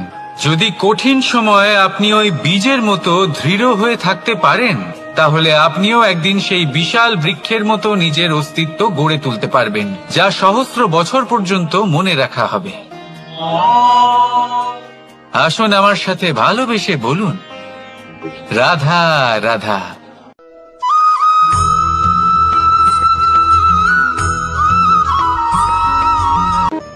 সাফল্য কে না চান?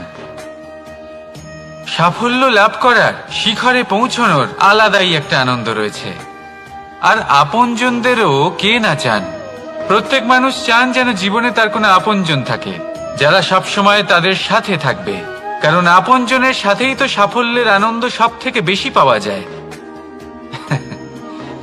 কিন্তু আসলে কি হয়, অনেক সময় সাফল্যের খোঁজে সেই পথে চলতে চলতে আমরা আপনদের থেকে দূরে চলে যাই, না চাইতেও দূরে চলে যেতে হয়, ওনাদের সাথে সময় কাটাতে পারি না। আর আমরা ভুলে যাই যে সাফল্যের আসল আনন্দ আপনজনদের সাথেই পাওয়া যায়। সফল হওয়ার পরে আপনদের সাথে দেখা হলে তাদের চোখে আমাদের জন্য যে আবেগ থাকে, যে সম্মান, যে প্রেম থাকে, সেটাই হলো আসল পুরস্কার। আমরা সেই কথা ভুলে যাই এবং একা হয়ে পড়ি। বেশিরভাগ সময় এটাই হয়, বেশিরভাগ সময় সফল মানুষগুলি একা হয়ে যান। এবার আপনি কি চান? আপনি অসফল হয়ে দিনগুলি একাকিত্বে কাটাতে চান, নাকি সফল হয়ে আপনজনদের সাথে আনন্দে থাকতে চান? সেই সিদ্ধান্ত আপনার। সাফল্যের পেছনে ছুটুন, নিজেকে উজাড় করে দিন, কিন্তু আপনজনদের সঙ্গ ত্যাগ করবেন না। সেই আপনজন যারা আপনার সাফল্যের জন্য দায়ী, সেই আপনজন যিনি আপনার সাফল্যে আনন্দ পান, সুখ লাভ করেন, তাদের কখনো ত্যাগ করবেন না। আসুন আমার সাথে ভালোবেসে বলুন, রাধা রাধা।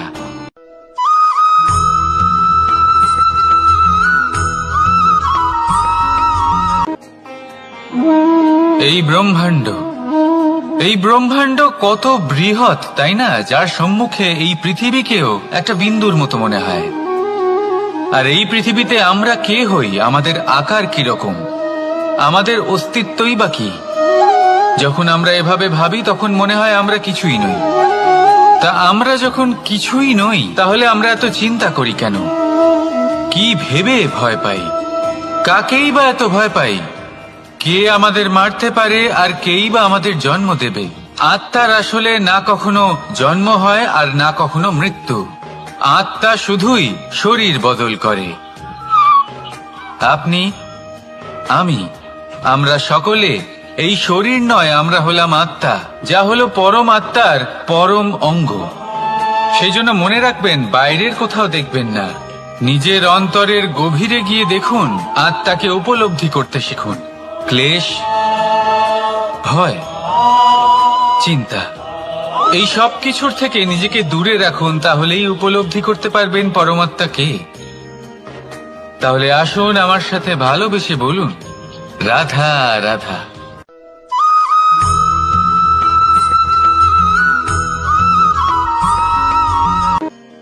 মানুষ আর ধন, এই দুইয়ের মধ্যে সম্পর্ক খুব ঘনিষ্ঠ। ধন হলো সেই শক্তি যার ব্যবহার মানুষ করে থাকে সাংসারিক বস্তু ক্রয় করার জন্য, নিজের জীবন যাপন করার জন্য। আর মানুষ হলো সেই শক্তি যারা ধনকে গুরুত্বপূর্ণ করে তোলেন। এবার একটা কথা বলি, ব্যবহার করা উচিত ধনকে আর ভালোবাসা উচিত মানুষকে। এটা বেশিরভাগ মানুষই বোঝেন না। মানুষ এখানেই সব থেকে বড় ভুল করে বসেন। তারা ভালোবাসেন ধনকে আর ব্যবহার করেন মানুষকে। এ হলো অনুচিত। দেখুন, আপনি একটা সূচের দ্বারা যুদ্ধ করতে পারবেন না, আর কোনো তলোয়ার দ্বারা বস্ত্র সেলাই করতে পারবেন না, তাই না? কোনটা কিসের জন্য হয় সেটা বোঝা অত্যন্ত জরুরি। আপনিও সঠিক দিকে অগ্রসর হন। মানুষকে ভালোবাসুন আর ধনকে ব্যবহার করুন। যদি আপনি মানুষকে ব্যবহার করেন, তাহলে আপনি ভালোবেসে ফেলবেন ধনকে। আর এই ভালোবাসা ধীরে ধীরে পরিণত হবে লোভে, আর ধীরে ধীরে এটা আপনাকে বিনাশ করে দেবে। তাহলে সমস্ত মানুষকে ভালোবাসুন আর এইভাবে ভালোবেসে বলুন, রাধা রাধা।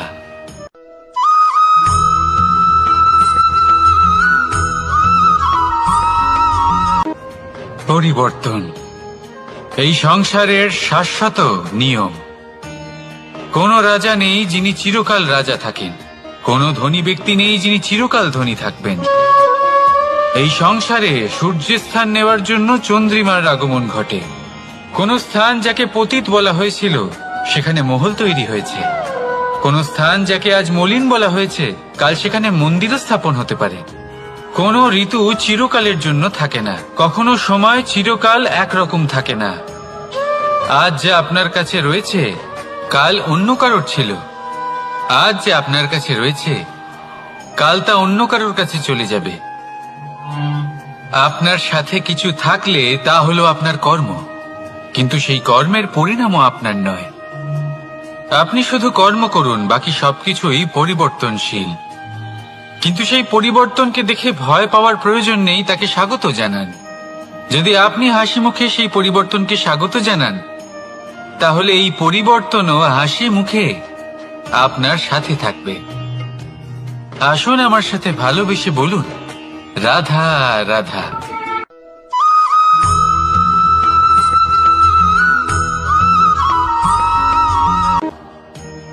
বল, শক্তি, পরাক্রম এই সংসারের বিকাশের মূল। কিন্তু কখনো ভেবেছেন যে প্রকৃতি আমাদের এই বল, শক্তি, পরাক্রম কেন দিয়েছেন? যাতে আমরা জীবনে কারোর উদ্ধার করতে পারি, কাউকে সাহায্য করতে পারি, কারোর জন্য ভালো কিছু করতে পারি, কোনো গরিব অসহায় মানুষের জন্য কিছু করতে পারি। এই বল, এই শক্তির সদ্ব্যবহার করতে পারি। কখনো দেখেছেন এমন মানুষ যার কাছে অসীম শক্তি আছে, কিন্তু তার সাথেই অসম্ভব অহংকারও রয়েছে? যিনি নিজেকে সর্বশ্রেষ্ঠ বলে মনে করেন, খারাপ কাজও করেন। আপনি দেখবেন প্রকৃতি এবং মানুষ তাকে ভাঙতে সর্বদা চেষ্টা করেন। মনে রাখবেন, যতই সুবিশাল পর্বত হোক না কেন, তা যদি পথে পড়ে তাকে ভেঙে পথ প্রশস্ত করা হয়। যদি আপনার কাছে বল থাকে, শক্তি থাকে, পরাক্রম থাকে, তাহলে তার সদ্ব্যবহার করুন, কাউকে সাহায্য করুন, কাউকে রক্ষা করুন। যদি আপনি আপনার শক্তির দুর্ব্যবহার করেন, তাহলে মনে রাখবেন আপনি নিজের বিনাশ নিজেই আমন্ত্রণ করছেন। এবার বল অর্জন করার পরে, শক্তি অর্জন করার পরে আপনি নিজেকে বিনাশ করতে চান নাকি এই সংসারের উদ্ধার করতে চান? সিদ্ধান্ত আপনার। রাধা রাধা।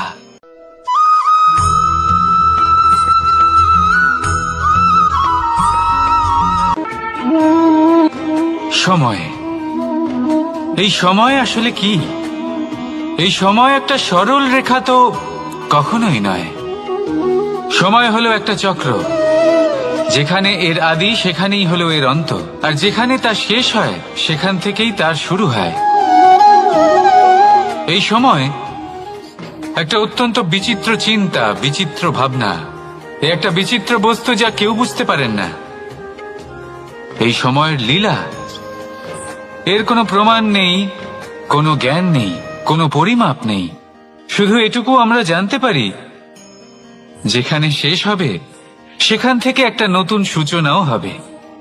যা আজ আপনার কাছে আছে কাল অন্য কারোর কাছে যাবে, তারপরে তার কাছ থেকেও অন্য কারোর কাছে যাবে, তারপরে তার থেকেও ছিনিয়ে নেওয়া হবে। এই নিয়তির একজনের কাছ থেকে অন্যজনের কাছে আদান প্রদানের এই সময় হলো আপনার সময়। এই সময়ের সদ্ব্যবহার করুন, এই সময়কে বাঁচুন। আপনাকে শুধু এটাই সুনিশ্চিত করতে হবে যে আপনি কোন পক্ষে আছেন। আর সত্যি বলতে কি, আপনার জীবনের পরিণাম নির্ভর করে আপনার নির্বাচনের ওপর। আপনি কোন পক্ষ নির্বাচন করছেন।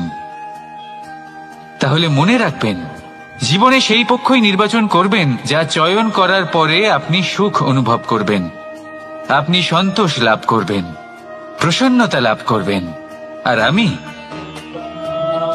আমি এটাই সুনিশ্চিত করব যে এই পক্ষ যেন শান্তির পক্ষ হয়, এই পক্ষই যেন প্রেমের পক্ষ হয়। তাহলে চিন্তা করবেন না, আর আসুন আমার সাথে ভালোবেসে বলুন, রাধা রাধা।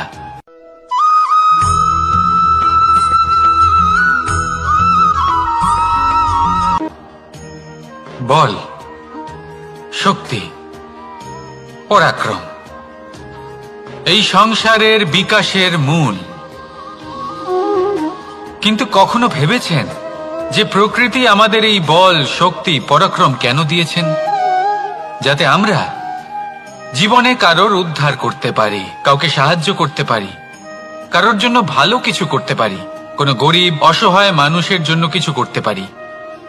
এই বল, এই শক্তির সদ্ব্যবহার করতে পারি।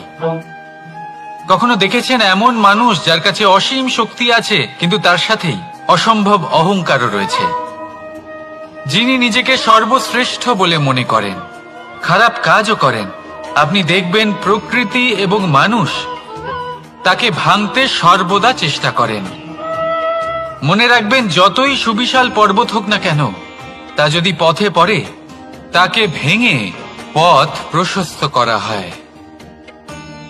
যদি আপনার কাছে বল থাকে, শক্তি থাকে, পরাক্রম থাকে, তাহলে তার সদ্ব্যবহার করুন, কাউকে সাহায্য করুন, কাউকে রক্ষা করুন। যদি আপনি আপনার শক্তির দুর্ব্যবহার করেন, তাহলে মনে রাখবেন আপনি নিজের বিনাশ নিজেই আমন্ত্রণ করছেন।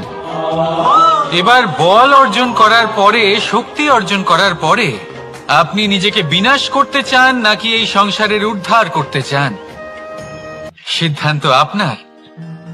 রাধা রাধা।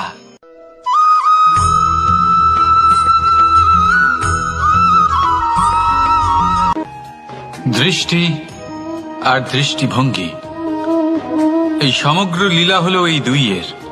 বিচিত্র হতে পারে, কিন্তু এটাই সত্যি। এবার আপনাকে একটা উদাহরণ দিয়ে বোঝাই। অনেক সময় আপনি কোনো ব্যক্তিকে এটা বলতে শুনবেন যে আমি আমার নিজের উপরে গর্ব করি, আমি নিজেকে নিয়ে গর্ব করি, আমি খুব ভালোভাবে আমার মা বাবার সেবা করি, ওনাদের আমি সবসময় সুখী রাখি, ওনাদের আমি একটা বাড়ি দিয়েছি, সকল সুখ সুবিধা দিয়েছি, ওনাদের জীবনে প্রত্যেক জিনিস দিয়েছি আর দেব যা তাদের প্রয়োজন। এবার আমাকে বলুন যে আপনি কে হন?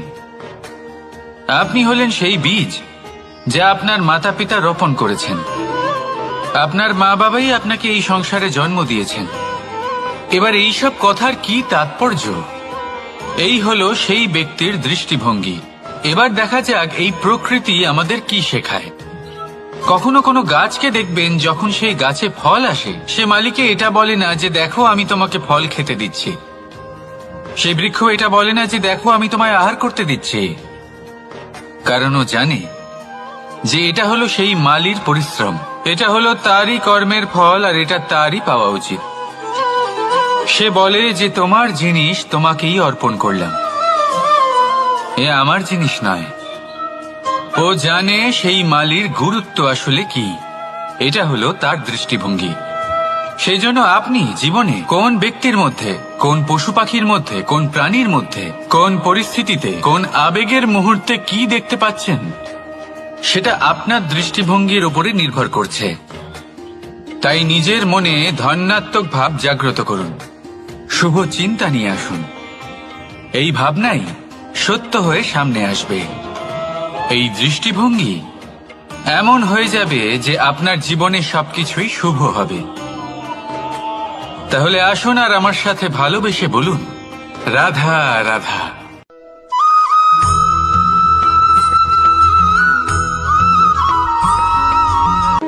আপনি কি কখনো জলকে নিজের মুঠোতে ধরে রাখার চেষ্টা করেছেন?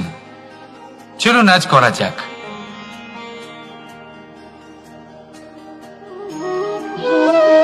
যদি আপনি নিজের মুঠো জোরে বন্ধ করেন, জল ধরে রাখতে পারবেন না। যদি আপনি তাকে এমনি বইতে দেন, তাহলে ও নিজের পথ নিজেই করে নেবে, আর আপনার হাতেও থেকে যাবে। আমাদের জীবনও হলো কিছুটা এরকম, জলের মতো। নিজের পথ নিজেই করে নেয় এই জীবন। প্রত্যেক সমস্যার সমাধান নিজেই করে নেয় এই জীবন। তাই জীবনে যখন কোনো পরিস্থিতি আমাদের প্রতিকূল হয়ে থাকে, কিছুই হয়তো আমরা বুঝতে পারছি না, কিছুই যখন বসে থাকে না, তখন আমরা হতাশ হয়ে পড়ি, নিরাশ হয়ে পড়ি। আর এটাই করা উচিত নয়। শান্ত মনে দেখতে হবে যে এই জীবনে আসলে কি ঘটে চলেছে। কষ্ট সবাই ভোগ করেন। কষ্ট পেলে কেউ রেগে যান, রেগে গিয়ে পরাক্রম দেখান। এটাই তো করা উচিত নয়। শান্ত মনে সেটাই করতে হবে যা জীবন আমাদের শেখাতে চাইছে। জীবন আমাদের সব শিখিয়ে দেবে, শুধু মনে রাখবেন কখন প্রয়াস করতে হবে আর কখন আমাদের প্রতীক্ষা করতে হবে, সেটা আগে আপনাকে বুঝতে হবে। তাহলে আসুন আমার সাথে ভালোবেসে বলুন, রাধা রাধা।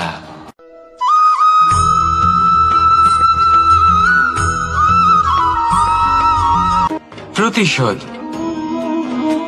অথবা কাউকে দুঃখ দেওয়ার ভাবনা, যদি এটা আপনার মনে থাকে, তাহলে আপনি নিজের মনেই যন্ত্রণার একটা বিশাল বৃক্ষ রোপণ করছেন, এটা মনে রাখবেন।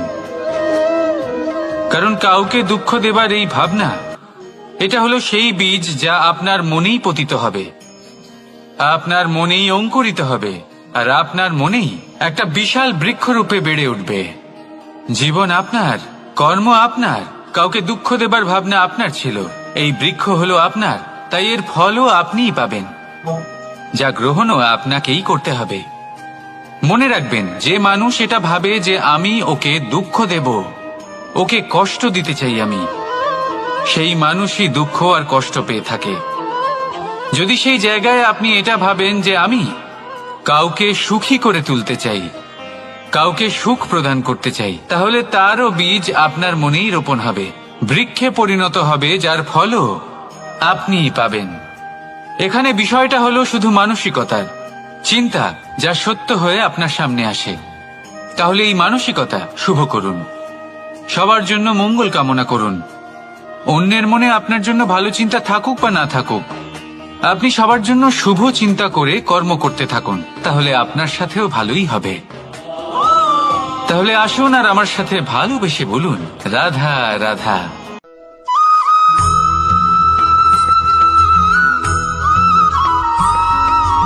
বাজ পাখিকে পক্ষীরাজ বলা হয়।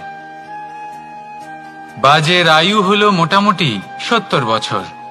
এবার 40 বছর হতে হতেই ওদের পালক লম্বা এবং ভঙ্গুর হয়ে যেতে থাকে, ঠোঁট বেঁকে যায়, ডানা ভারী হয়ে যায়, অর্থাৎ আগের মতো উড়তে পারে না, সেই শক্তি থাকে না। এবার সেই বাজ কি করবে? বাজ সব থেকে কঠিন নির্বাচন করে, নির্বাচন নিজের পুনর্স্থাপনার। সর্বপ্রথম একটা বিশাল পর্বতে যায়, একান্তে নিজের এক বাসস্থান তৈরি করে, আর তারপরে পাথরের সাথে নিজের ঠোঁট বারবার আঘাত করতে করতে সেই ঠোঁট ভেঙে ফেলে। তারপরে সে অপেক্ষা করে সেই ঠোঁট পুনর্নির্মাণ হওয়ার। তারপর সেটাই করে নিজের পালকের সাথে। তারপরে নিজের ডানা থেকে এক এক করে ভারী পালকগুলো ছিঁড়ে ফেলে দেয়। আর তারপর 150 দিনের এই যন্ত্রণা সহ্য করার পরে ও ফিরে পায় নিজের ওড়বার অনন্য ক্ষমতা, সেই শক্তি। আর তারপরে ও জীবনের পরবর্তী 30 বছর বাঁচে। কি বুঝলেন আপনি? যদি ইচ্ছে শক্তি থাকে তাহলে একজন দুর্বলও শক্তিশালী হতে পারে। আপনিও এটাই করুন, নিজের অতীতের যন্ত্রণার বোঝাগুলিকে ত্যাগ করুন আর কল্পনার খোলা আকাশে উন্মুক্ত হয়ে উড়ে বেড়ান। নিজের পুনর্স্থাপনা করুন, তবেই সর্বশ্রেষ্ঠ হতে পারবেন। আর মনে রাখবেন, এই ছোট ছোট পদক্ষেপই বড় বড় শিখরে পৌঁছে দিতে পারে। তাহলে আসুন আর আমার সাথে ভালোবেসে বলুন, রাধা রাধা।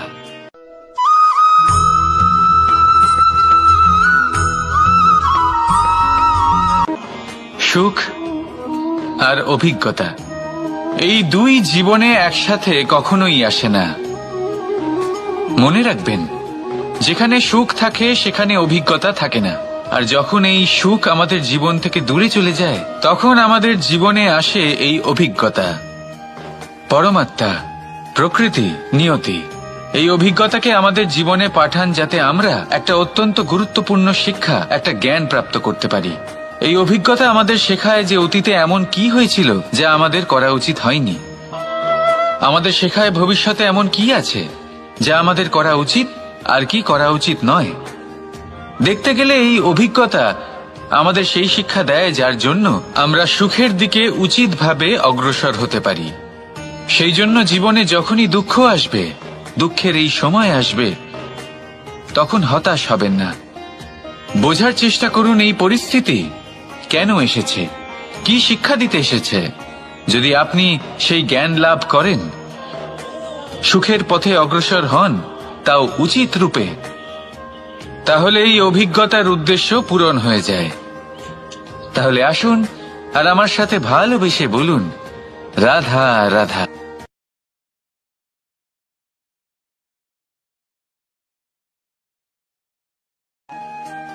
জীবনে আমরা সবাই, এই সংসারে প্রত্যেকেই শুধুমাত্র ওপরে উঠতে চায়। এমন কেউ নেই যে নিচে পড়তে চায়। কিন্তু আপনাকে যদি সত্যের সাথে পরিচয় করাই, তাহলে নিচে পড়া অত্যন্ত আবশ্যক। যখন আপনি নিচে পড়েন, তখন সর্বপ্রথম আপনার মনে পড়ে ওপরে যখন ছিলেন সেই স্থান, সেই সময় এবং তার গুরুত্ব কি ছিল। তার থেকেও বড় শিক্ষা, আপনার যখন পতন ঘটে তখন আপনি বুঝতে পারেন আপনার আপন কে আর আপনার পর কে। কে আপনার শুভাকাঙ্ক্ষী আর তারা কে যারা আপনাকে ঈর্ষা করেন, আপনাকে ঘৃণা করেন। দেখুন, যখন আপনার পতন ঘটে সেই সময় যিনি হাত বাড়াবেন আপনাকে সাহায্য করার জন্য, উনিই আপনার আপনজন। আর যখন আপনার পতন ঘটে তখন শান্ত হয়ে দেখবেন, যে আপনাকে দেখে হাসছে সেই আপনার পর। আর এই আপনজন আর পরের জ্ঞান তখনই হবে যখন আপনার পতন ঘটবে, তখন নয় যখন আপনি উন্নতি করছেন। সেই কারণে পতনকে কখনো ভয় পাবেন না। এটা আপনাকে জীবনের খুব বড় এক শিক্ষা দিয়ে যায়। রাধা।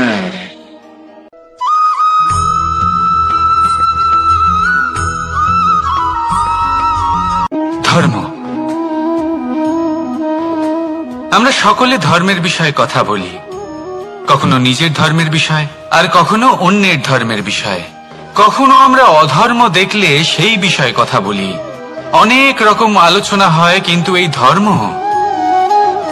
ধর্ম আসলে কি, সেটা কি কেউ বোঝে? যদি আমি আপনাকে উত্তর দিই, এই উত্তর সরল। ধর্ম হলো তাই যা মানুষকে অন্য মানুষের সাথে, সমস্ত বিশ্ব সংসারের সাথে আনন্দ সহকারে বাঁচতে শেখায়। সেই জন্য আপনি যদি কখনো কোনো ধর্মীয় স্থানে যান, সেই ধর্মীয় স্থানে গিয়ে আপনার শান্তির অনুভূতি হয়, তাই না? কিন্তু দেখুন, ধর্মের জ্ঞান থাকলেই সেই মানুষ ধর্মের পথে চলতে পারবে এমন কোনো কথা নেই। অনেক সময় সম্পর্কে যখন সংঘর্ষ বেড়ে যায়, তখন ইচ্ছের জন্ম হয়, ক্রোধের জন্ম হয়, অহংকারের জন্ম হয়, আর তারপর বিনাশ হয়ে যায় এই ধর্মের। সেই জন্য দ্বিতীয় সবথেকে গুরুত্বপূর্ণ গুণ যা আমার সারথীর মধ্যে থাকা উচিত, তা হলো ধর্মবীর হওয়া। এবার দেখতে হবে সেটা এই যে কে হবে সেই ব্যক্তি যিনি এই স্বয়ম্বরে নিজের ধর্মে অটল থাকবেন।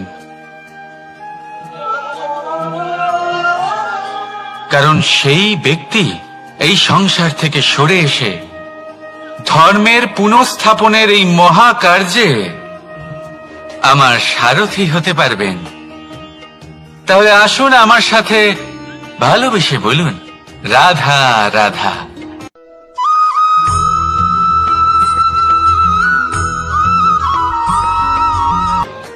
প্রেম এই সংসারে এসেছিল এই সংসারকে প্রেমের শিক্ষা দেওয়ার জন্য, এই জীবনের সুখের অনুভূতি আসলে কি তা শেখানোর জন্য।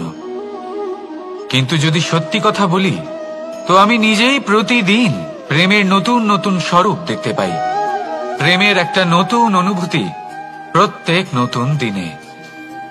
আর তার কারণ হলো এই প্রেম অনন্ত, এ হলো দৈব। প্রেম হলো এই সংসারের সবথেকে বড় ঢাল এবং সবথেকে বড় অস্ত্র। এই প্রেম ছাড়া না কোনো ন্যায় হয় আর না কোনো শাস্ত্র, না জীবন আছে আর না অন্ত। এবার যদি এই প্রেম মনের মধ্যে বাস করতে শুরু করে, তাহলে কখনো কোনো সমস্যাই হবে না, আর যদি হয়েও থাকে তাহলে তা স্থায়ী হবে না। এই প্রেম কি না করতে পারে? এই প্রেম সমস্ত সমস্যা মিটিয়ে ফেলতে পারে, আপনার মনের মধ্যে অহংকারকেও বিনাশ করে দিতে পারে, আপনাকে সাক্ষাৎ ঈশ্বরের সাথে দেখা করাতে পারে। তাই প্রেমের দ্বারা প্রয়াস করতে থাকুন এই সংসারের প্রত্যেক মানুষকে, প্রত্যেক বস্তুকে, প্রত্যেক জীব জন্তুকে ভালোবাসবেন। আর এই প্রেমের দ্বারাই বলুন, রাধা রাধা।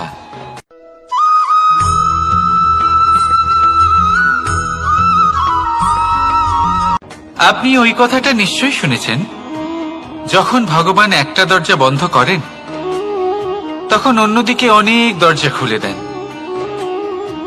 এবার এই দরজা, এই সমস্ত পথ আমরা দেখতে পাই না, অনেক সময় আমরা বুঝতে পারি না, হারিয়ে যায় সব। কখনো কখনো মনে হয় যে এই কথাটাই মিথ্যে, কিন্তু আসলে তা তো নয়। তাহলে হারিয়ে যায় কেন? কারণ আমরা সময় নষ্ট করি এই দরজার দিকে তাকিয়ে থেকে, ভাবি এই বুঝি দরজা খুলবে, এবার দরজা খুলবে।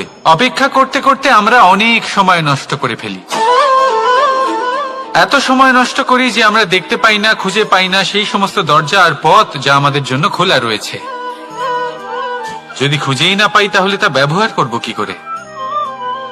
মনে রাখুন, ভগবান সব সময় আমাদের সাথে রয়েছেন, আমাদের সাহায্য করছেন। এই পথ সব সময় আছে, সর্বত্র আছে। দরকার রয়েছে শুধুমাত্র দৃষ্টির, দৃষ্টিভঙ্গি এবং ভাবনার। এই দৃষ্টিকে বিস্তৃত করুন, এই দৃষ্টিভঙ্গিকে ধনাত্মক করে তুলুন, আর এই ভাবনা, এর সীমা একটু বাড়িয়ে তুলুন। তারপর দেখবেন সব খুঁজে পাবেন। আসলে কি, এই যে ঈশ্বর, এই যে পরমাত্মা, তা আমাদের সাথে রয়েছে, আমাদের মনের মধ্যে রয়েছে। যিনি তাকে মন থেকে চাইবেন, তিনি তাকে মনের মধ্যে অবশ্যই খুঁজে পাবেন। যদি উনি মন থেকে চান পথ খুঁজে পেতে, তাহলে তিনি অবশ্যই পথ খুঁজে পাবেন। তাহলে আসুন আমার সাথে ভালোবেসে বলুন, রাধা রাধা।